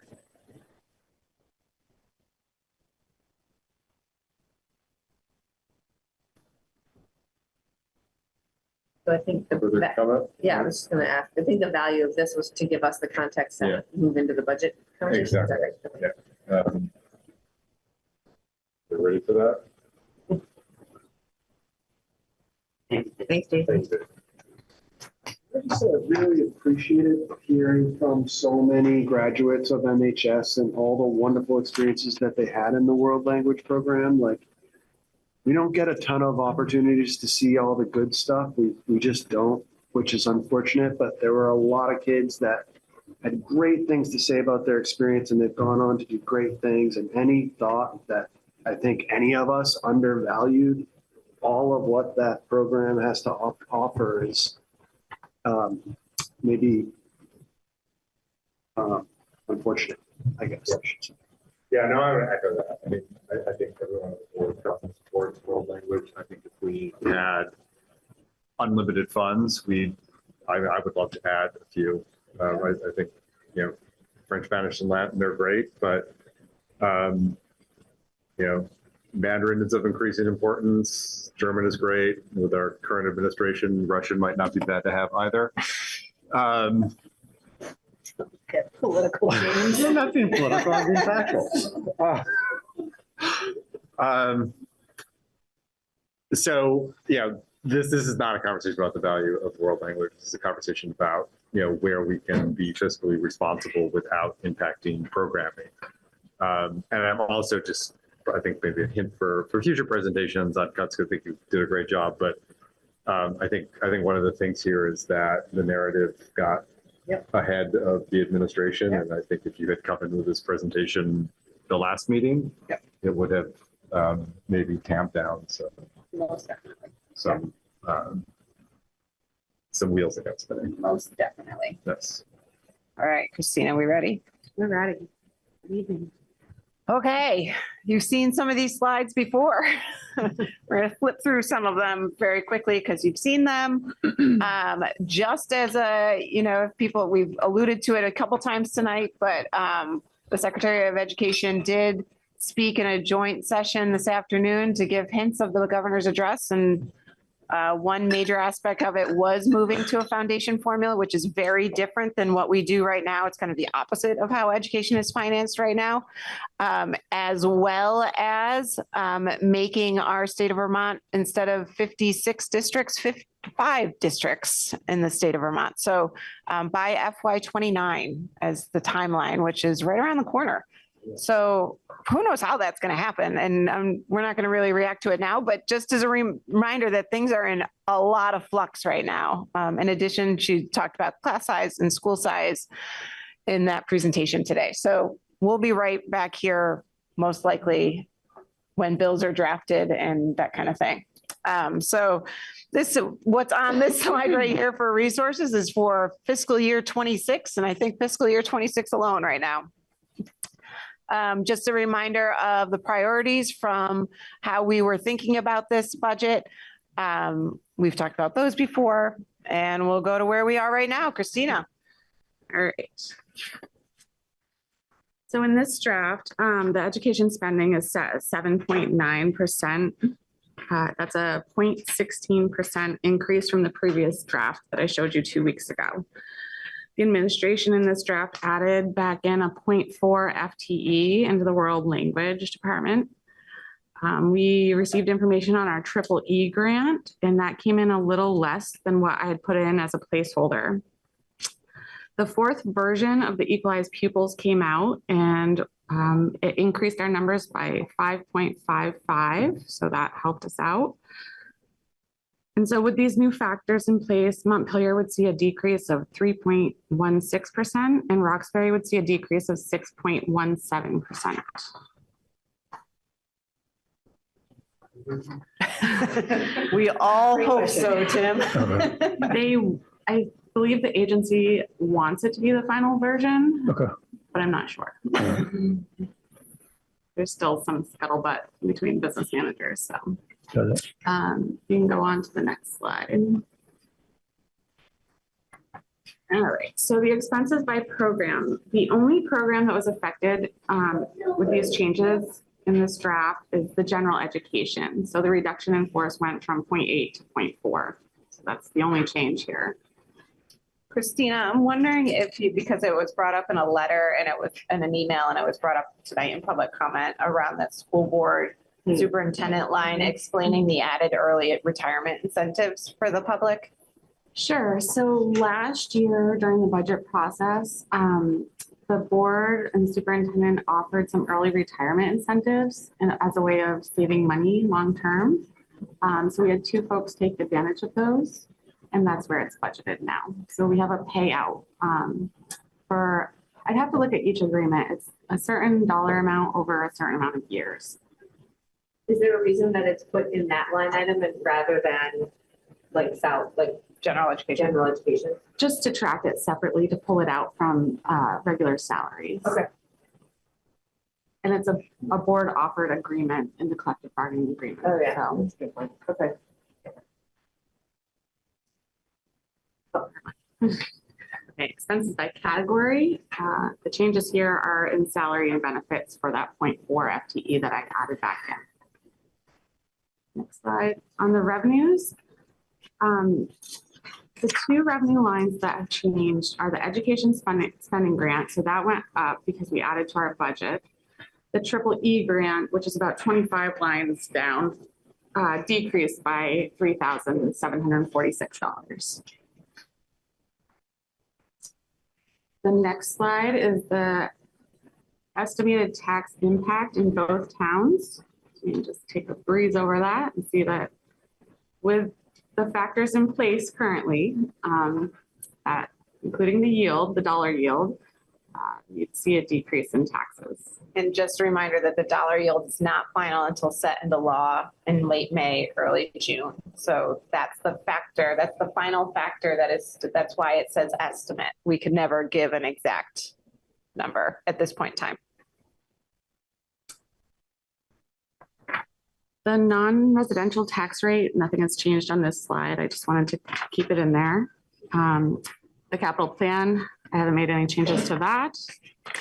And then the fund balance slide. This I wanted to keep in because I believe it's still up for discussion with the board. So. As to how much to commit from fund balance to this budget. That's right. We have 400,000 slated currently. Oh, we can't look at that. Before we go to the interactive spreadsheet, there was also the question during public comment, and we got it in an email about the after-school programming, and just ensuring that that is being fully funded or level, at the same level as this year. Sure. So we included salaries and benefits for that position. We also included $15,000 in revenue coming in to help offset those expenses. Right. Okay. Oh, yeah, sorry. It is. Yeah. No, that's okay. Same. Yep. There's a little less than 38,000 budgeted for the enrichment programming at Roxbury. And we've also put an offsetting revenue of 15,000.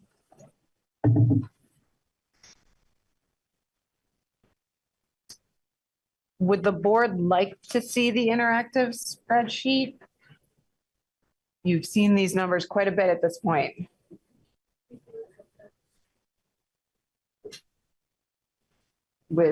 It's not going to change that much. I mean, we can take a guess. If it's minus 3.17 in Montpelier, it's probably going to be minus 3. Yeah. I am kind of curious, and I see Tim's at the edge of the seat because I know he's been talking about the fund balance. And so that I think it would be helpful to have the interactive spreadsheet for that conversation. Sorry, Tim, I didn't mean to put you on the spot there. But given the fact that at this point, and I know there's a big unknown, like to have a negative tax rate and to be using fund balance to buy down that for a tax rate there's a cognitive dissonance for me. And so, yeah, so if we took, it's at 400, I think, Christina, that we, Unless you want to think about it as a little amelioration for last year's big dig. yeah, Because keep in mind that anything you do this year is on top of the 13% tax increase in Montpelier that last is year. absolutely true. And the dollar yield number you have there, the 85.53, that's what it's currently projected at, right? Because last board meeting, we were also looking at what if it went down by $500? Yeah, I think I looked at Jake to help me decide what number to use there. We believe another projection's coming out tomorrow morning, right, Jake? Good timing. I think so. The e-board met today, and basically they did downgrade the non-property revenue to the ed fund by a good amount, but not as much as I thought. But there were other things that happened in the ed fund with reversions that actually kind of offset it. So right now the yield is the same as it was with the December 1st letter. And there's like $2 million extra on the bottom line at the moment. So no new yield coming anytime soon. That is excellent news. Wow. And surprising. Thank you for the update. That's great, Jake. No problem.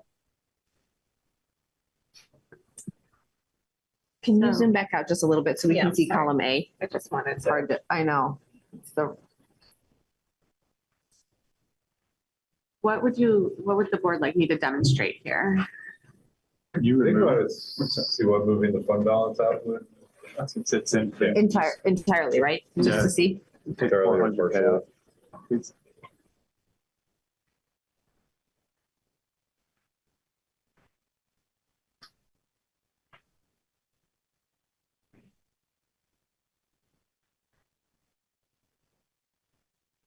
Yeah.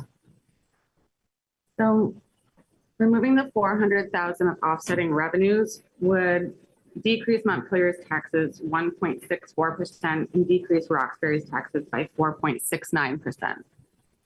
And that's still leaving in the transfer to the capital projects fund. At 270, right? Mhm. So that's capital plans. 270 is the second line. I'll just say, I really see that as an investment in our district and our community. I think we have a fund balance that if we just kind of are in the habit of chipping a little buy down of the tax rate every year, I think we kind of lose an opportunity to step back and perhaps add a fair amount of money to the capital fund at one go. Or, you know, actually, before we do that, I'd want to hear from Libby and team about other ideas that they might have. Were we to have a substantial amount of money for a specific purpose, where we don't have to bond and then pay the cost of bonding on top of it. So, you know, not only does it set us up for greater success next year when who knows what the budget outlook's going to be, where we have the numbers we have right now. And it was great to hear from Jake just now that at least whatever we're going to know as of when we're going to vote at the end of the day, it's holding steady. I think the responsible thing to do is to take it out, look, and then with time, we can talk about whether and how we want to invest it. I think it's a district worth investing in. And so I really strongly support the idea of removing it, since that's the decision that needs to be made tonight, and then taking our time to think about what we might do going forward.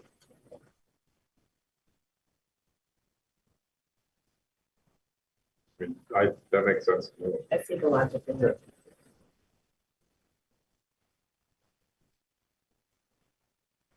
I agree with Tim. It makes more sense to me to use that money in capital plan rather than buying down tax rate this year.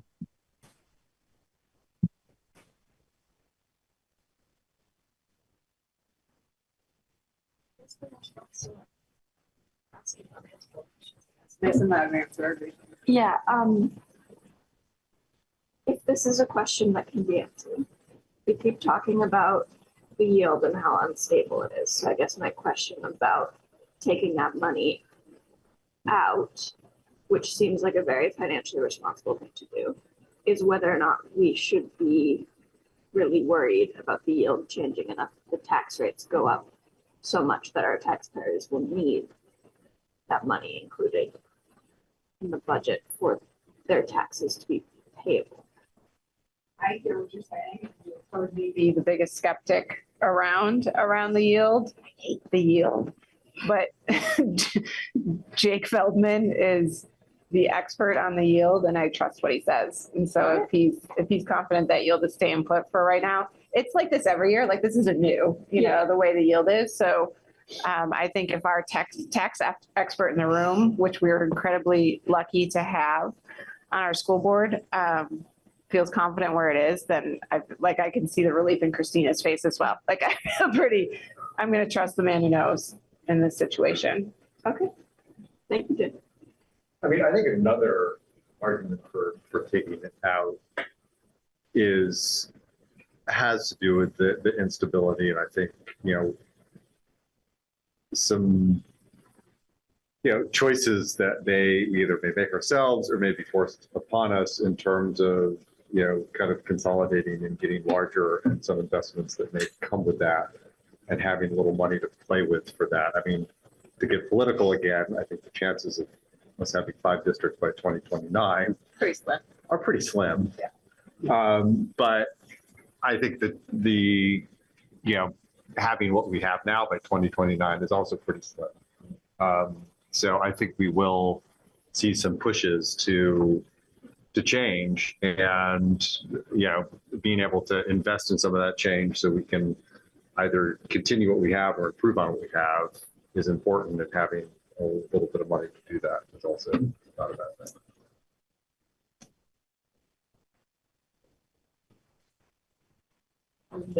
Of what the education fund is going to look like when they're done.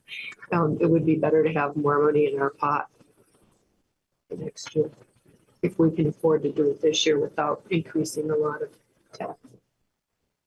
Sure. Yeah, I do agree with Mary's, just sort of concern, because we're still gambling, but we don't really have a choice because we have to warn things for town meeting before the yield is set. So it sounds like we're on a smart track. And the other thing that this reminds me of is back in 2020, 2021, we were worried about some sort of clawback or that we'd somehow lose our fund balance. And so we were really pushing to use it. And so I don't feel like we're being pushed to do that the same way right now. So it sounds like a good idea if we don't need to keep it in our savings. Christina can say, I haven't heard anything about, they're so worried about state law that I haven't heard anything about that in a couple of years. Have you? Last year there was a little buzz about it, but I haven't heard anything this year. Christina, this version of the projection, or the interactive spreadsheet, excuse me, is with the 0.4 reduction that was in the presentation tonight. So the 0.8 is dropped to a 0.4. Is dropped. So this reflects the 0.4 reduction. 0.4. Yeah. Just humor me. Can you drop it to a 0.2? What's 0.2 of a FTE? Can I give you a dollar amount and then? Sure.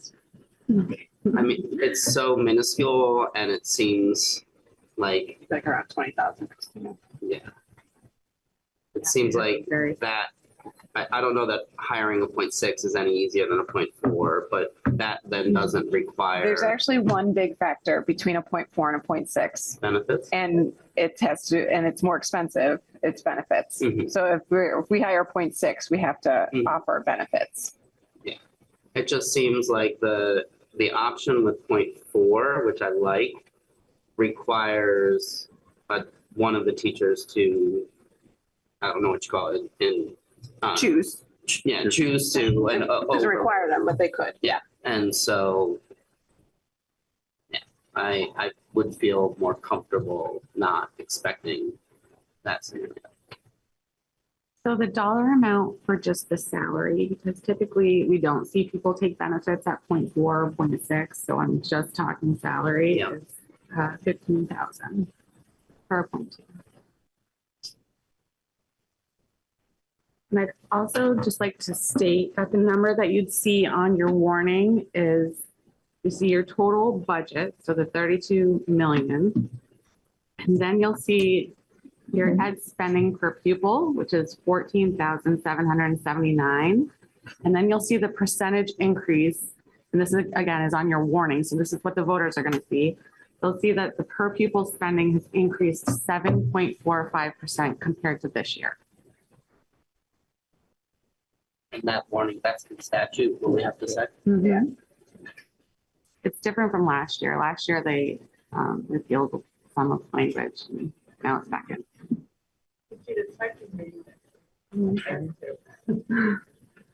So on what she said, Morgan, thank you for letting us know. On the warning that people see when they vote, they see the total budget, the 32 million something number. They see the ed spending per pupil, which in this scenario is the 14,779 number. And then they also see that it's a 7.45% increase year over year. So taxpayers don't see the decrease in the tax rate. They only see the 7.45% increase in per pupil spending. There's often a confusion with that percentage. As you can see, there's a lot of percentages on the right-hand side, so. About really close. Yeah. So our spending is going up 7 something. 7 point. Our spending per pupil. Yeah. Okay. Yeah, With, see, I got with this budget right here, as you see it, is a 7.45% increase from the FY25 budget. The tax rate is not on the budget. The tax rate, not on the warning. Not on the warning. The tax rate will actually be 0 to decrease. Quite likely. Likely, depending on what the dollar Likely yield given does. current information. Which is why it's That's the not on the information that we have. Yeah. Right. With the most up-to-date information. And we've, my girl Anna and I have a really in-depth plan to try to get that information out as much as possible to explain it. Anna's on it. So we will try to explain that in as many ways as possible and encourage you all to explain it, to get that out as many ways as possible. Yeah, the other one that I think is helpful for folks to know is the spending year over year went up 5.74. The per pupil spending is 7 something because that's all the machinations. And their actual literal dollar increase was less than 6%. And the tax rates right now, at least, are projected to decrease or yes.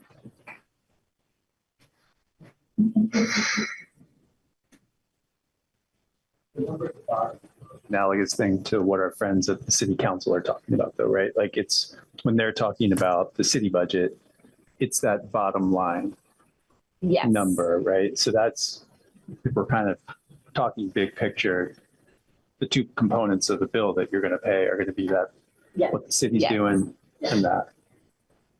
Yeah, the city just doesn't have to deal with all the other stuff. Right. Yeah.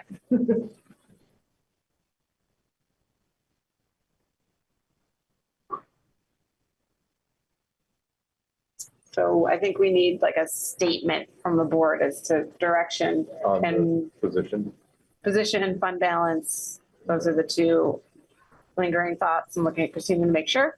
Yes, and I'll need to have. Yeah, and then Anna will update the warning in the morning. So the board tonight would actually vote to give Jim the authority to sign the warrant for such and such money tomorrow.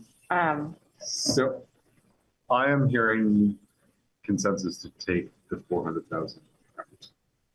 I just wanted to say, don't forget about the second public comment we're going to have. Before we vote on the warning, we should vote. Yeah, no. I just want to, so the audience knows what they need to and don't need to on this. Yes. Yeah, good. Where do we stand? Right. Is this something we need to make a motion or do we just amend it? And then how about this? Does anyone oppose taking the $400,000 out? No. So we have consensus on that. The 0.4 position, does anyone want to change the budget as currently proposed with the 0.4 position in either direction? Comment before, I'm open.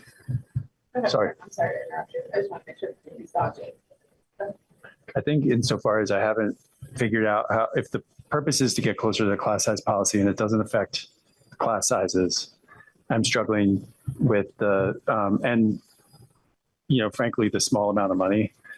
I'm open to hearing further discussion about what, you know, about keeping it as it is, the 4.8. Jake.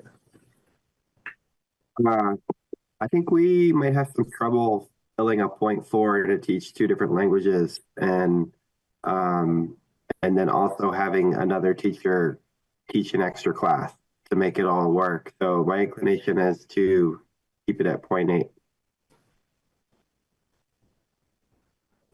Just the small difference from everything that we've seen, and just like I've never been in Spanish. I've never had to take an online class, but just from what it sounds like, the consequences could be of like being unable to fill that position. I don't know. I understand that we can't assure that we could fill any position, but it does still feel like a really small difference. Let me ask you this question. Okay. Who wants to take it to 0.8 and leave it as is? Or who's undecided? I mean, I frankly, after hearing the conversation, I'm okay leaving it at 0.8. Because I think I'm undecided as well. I really appreciated all the pushback. And I also feel a little bit, you know, I mean, we've had some pretty significant cuts in past years. So I don't feel good about that, but I see the value of open in general and what it offers our students. And I'm just looking at the policy, wanting to, as a policy committee member, wanting to put some adjustments in. I mean, I think that in the case of world languages, there are the sequential nature of the courses. There are just factors that aren't necessarily in other classes in the same way. And the policy doesn't really speak to like an amount of time that is going to trigger a sort of, I mean, it's, I don't know. There are a lot of complicating factors, I think, when it comes to applying policy in this instance. And so thinking about that policy and, you know, it's tough because you want a policy so that you have something to bank on, and then the community rises up and that's what's going to happen every single time. You know, the union is going to ask for more money, and every single time the budget goes out, it's going to be a question of cuts to make sure that those raises go through. And this puts it just a really difficult place to be. Yeah, I mean, I think where I'm at, I think I agree with everything you're saying, Rhett. And I mean, one thing I think we need to be cognizant of as a board, and, you know, there's just so much flux right now, is, I mean, I do think we do need to make strategic cuts through attrition where we can take advantage of class size policy to preserve options and save money. And that might be 0.4 here, it might be 0.8. What I'm not hearing is how we're actually going to increase class size here. It sounds like we're just probably going to make a harder hire. And I'm not sure that's worth the cost. And I don't think, you know, the lack of effect on class size policy, if this was going to truly keep the same options but get us closer to our class size policy, I think would make more sense. to me, it just sounds like a more difficult hire. I mean, who knows? It might be a less difficult hire. There might be someone out there who, you know, is a new parent and skilled and would love to work 0.4, but 0.8 seems too close to full time. So it's hard to peek around the corner on that, but I'm not sure going down to 0.4 makes sense without an actual impact on class size levels. But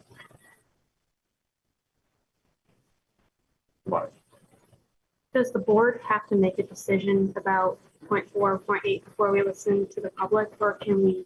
no, but if we decide to go to 0.8, my guess is a lot of people will feel happy and probably not feel the need to speak. Their comments would be different. Yeah. Okay, fair enough. I was just asking. Yeah. Am I reading the room correctly? Yeah.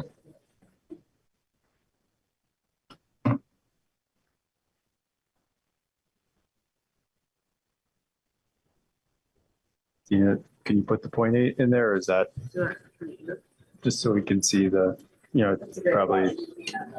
On the spot here.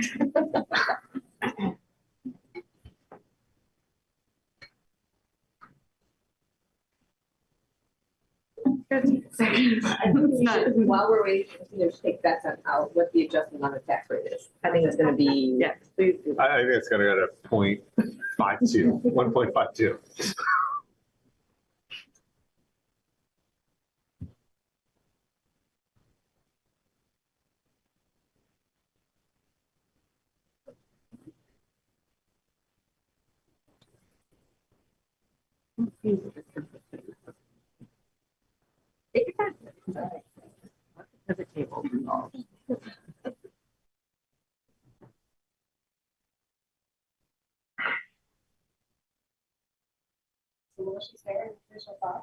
There's about 5 school districts. Anything? Anything? Initial thoughts on that? I think it's worth trying, like to see what it would look like. How about this?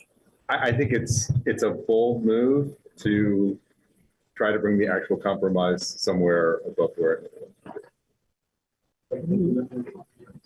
Yeah. I mean, we definitely need fewer school districts than we have. Yeah, most definitely. Yeah.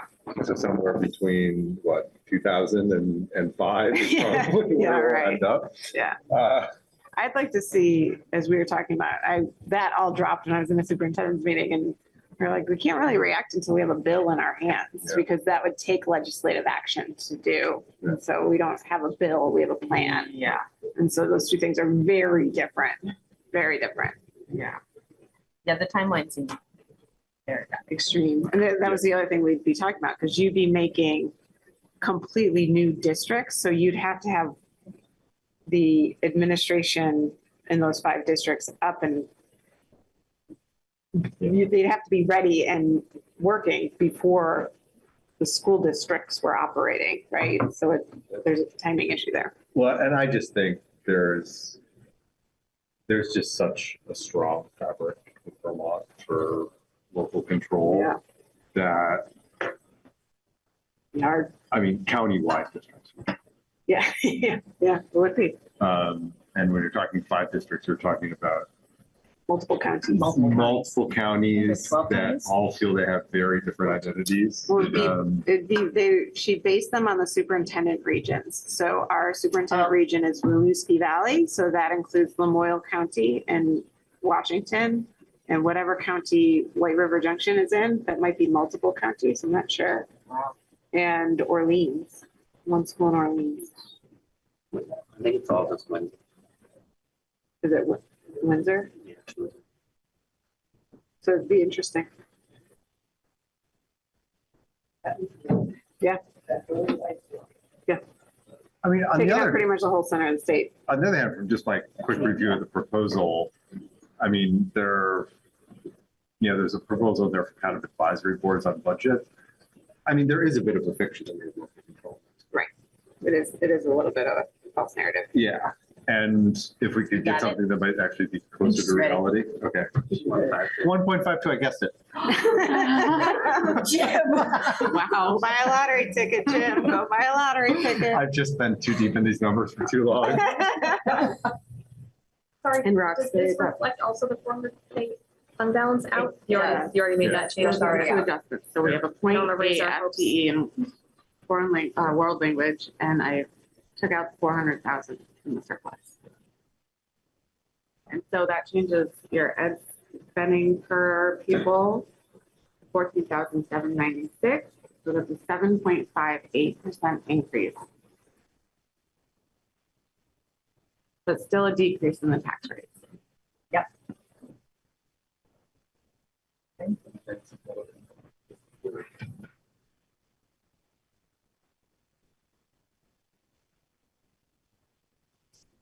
Can I just ask for a motion on the total budget amount? Get there. So why don't we take, well, we could take a motion now and then we could go to the public. Sure. Does that work? Does that, is our parliamentarian, I want to see if she authorized that. Would that fall under discussion? It would fall under discussion. Okay. Sure. Okay. Do I have a motion to approve the budget as currently presented with those two changes? So moved. Do you have a second? I'll second. Okay, now we'll open up discussion. Let's begin with public discussion. Anyone in the room who would like to come up and say anything?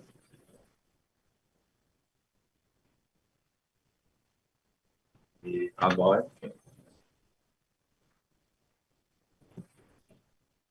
We did have that one person who asked, had their video shared. It was to influence our decision to maintain the full funding for the world languages. Let's go ahead. Just so It is actually a pretty we keep great our promise. celebration Yeah.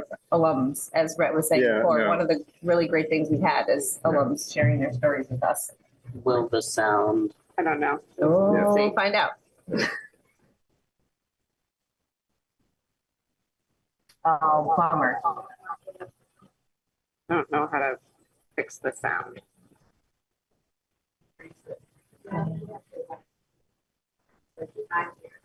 Yeah. Right. I think she'll be upset if we just thank her and because It went to the board, right? Yeah. It went to the board. One thing we could do is link it in the minutes. Yeah. Okay, we'll link it in the minutes. Yeah. It's a great start. Yeah.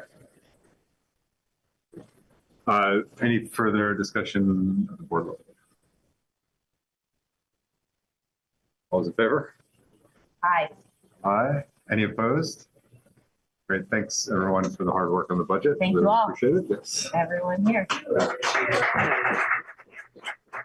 Jim, we'll sign it. What's that? You're not sticking around for policy monitoring?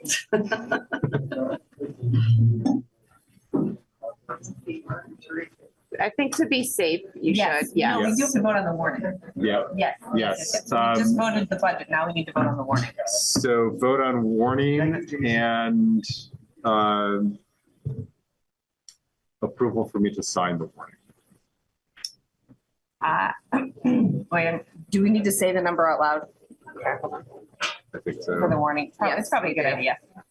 The current number. Yeah, I'll do it. That's what Kristen just said. Go ahead.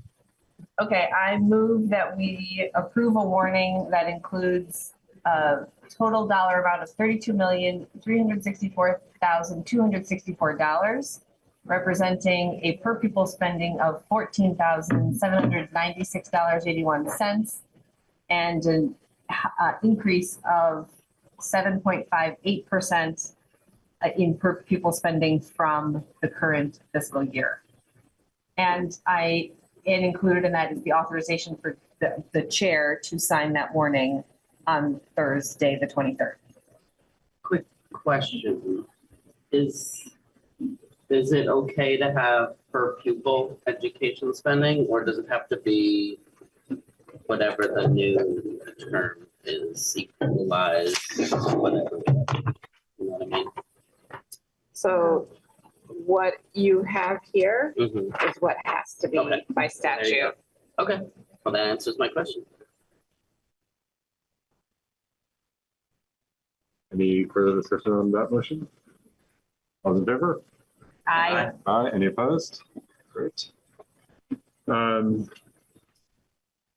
Policy monitoring reports. no, actually, we have the update and Oh. request from the superintendent Oh, evaluation yes, thank committee. you. So, Oh, yeah, thanks for reminding me of that. yes, no problem.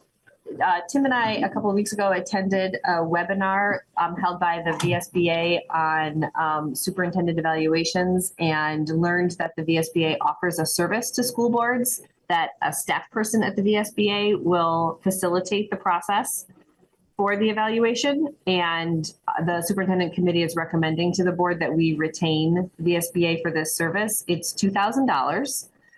We are members of the VSBA, but this is an additional service, so it costs $2,000.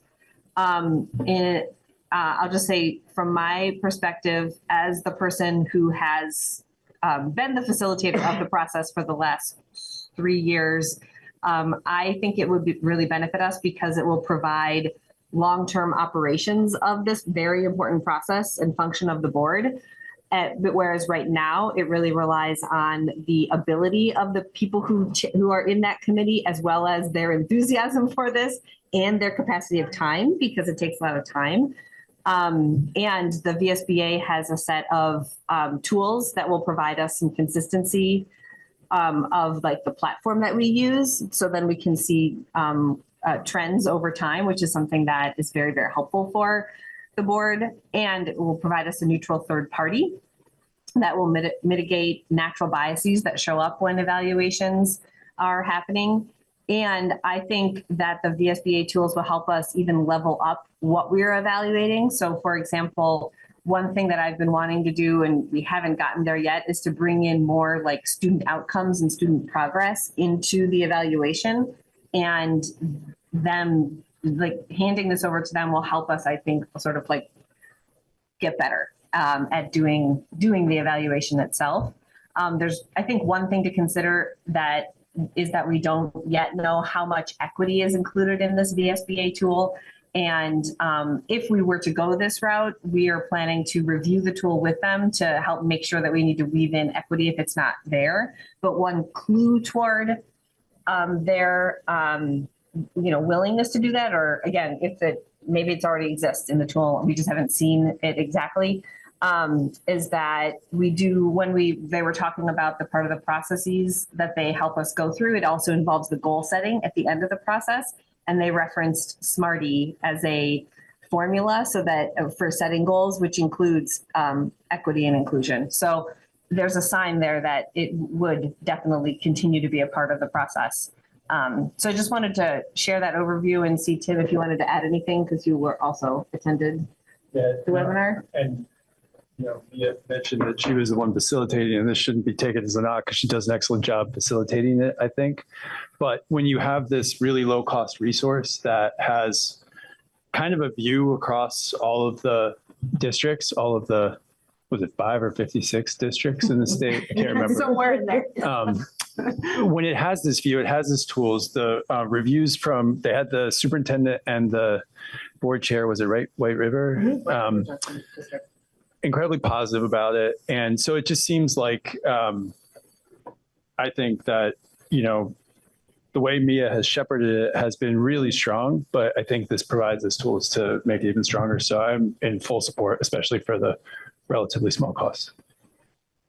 The tool that was created will not be used at all. That's right. Do we need a superintendent evaluation committee? We might not, but I mean, we'll see. I think that would be a good question to ask them when we talk to them about doing this. It could be something that the board just retains their services, but I could see the value of the committee being like throughout the year, helping with the like midpoint checkpoint. And we also have talked a less demanding. Yes, time forward. I think so. The superintendent eval committee is also currently the committee that holds the climate survey, which the VSBA isn't included in their tool, but we would And we still want to do that because that's how we're taking the pulse of what's going on in our schools, getting that window into our schools. And we would want to incorporate that somehow into what the VSBA is doing. So I think we would probably still have a functioning committee, but it would have a lighter load. Just as we're, The transition. yeah, because we'll want to probably do a lot of work with them and bring it back. That was my sense, if we move in that direction, and then likely a lower lift going forward. I mean, I'm definitely for it, but there is a drawback in that we have not had a consistent tool. And so we have not had year-to-year data, essentially, of what we've been comparing apples to pears to something else that fits in between apples and pears. I don't know. So that's sort of a disappointment, especially given all the work that I know specifically you have done. But also you, Libby. I mean, for you, it's kind of a failure on our part that we haven't been able to provide a consistent tool, which maybe is a good thing for you, but you know, it's not a consistent tool that like helps see where you are as compared to, you know, where you've been, as well as we would prefer. I'm not ready to admit that we have to give up on consistency. I got the sense that this isn't like a take it or leave it, you know, you now do it our way with no variations. So I actually think some of the initial work would be how to maintain consistency in the things that, as between us and Libby, we see value in maintaining consistency, and then maybe trying to move towards a better all-in thing. That's, you know, maybe it's overly aspirational, but that was my takeaway from listening to it. And I think it's a really good point that you make, Brett.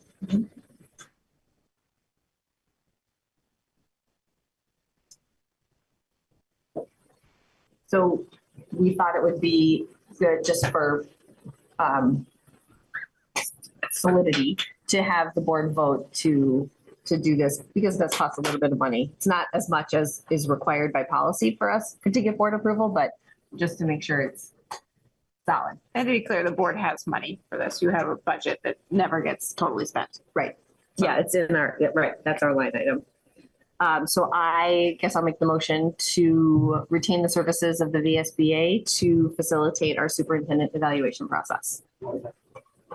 Any further discussion? Aye. Any opposed? Great, motion passes. Thanks, Policy everybody.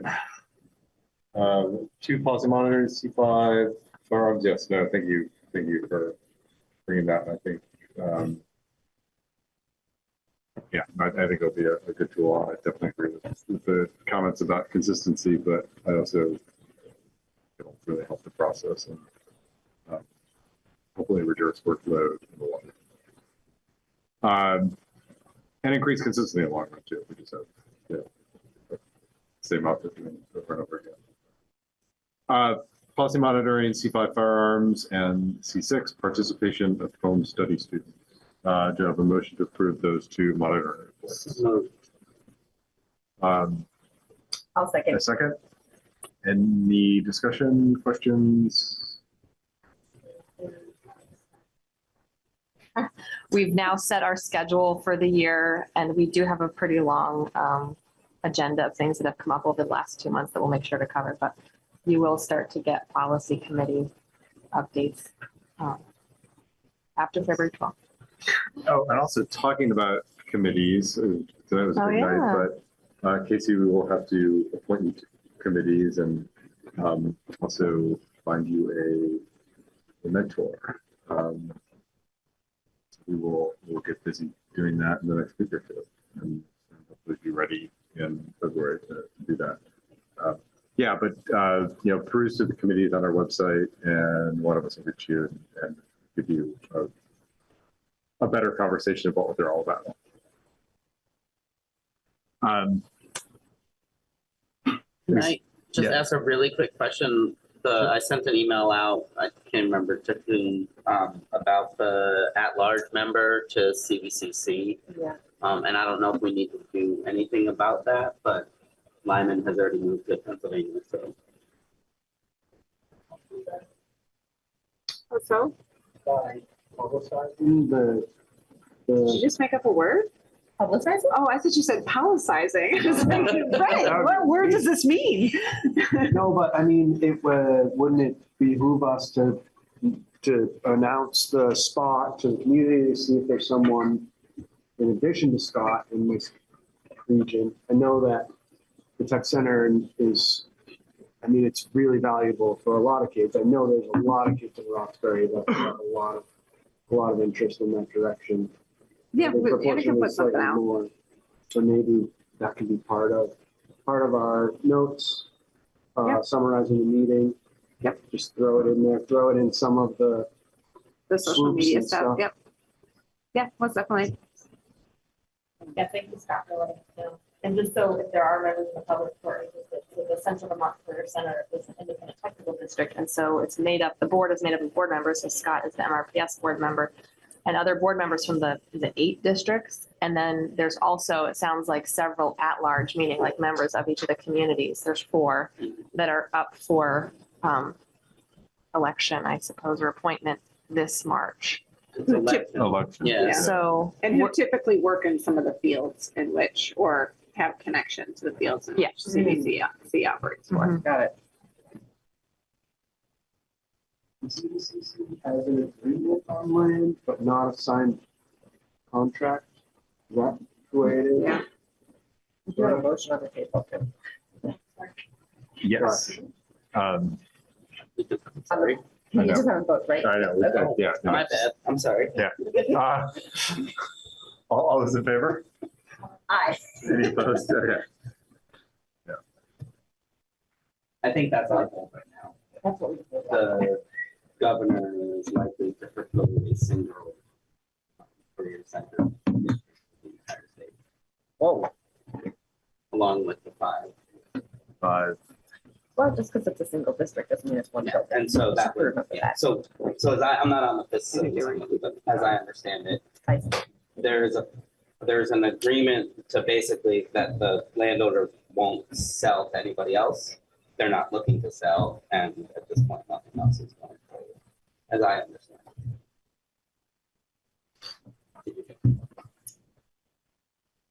All right, Okay. shall Executive session, we have 2 motions that need to be made. I move to find that premature general public knowledge of the contract of the superintendent and the board's labor relations agreements with employees would clearly place the board at a substantial disadvantage. The board risks disclosing its negotiation strategy if it discusses the proposed contract terms in public. A second for that motion.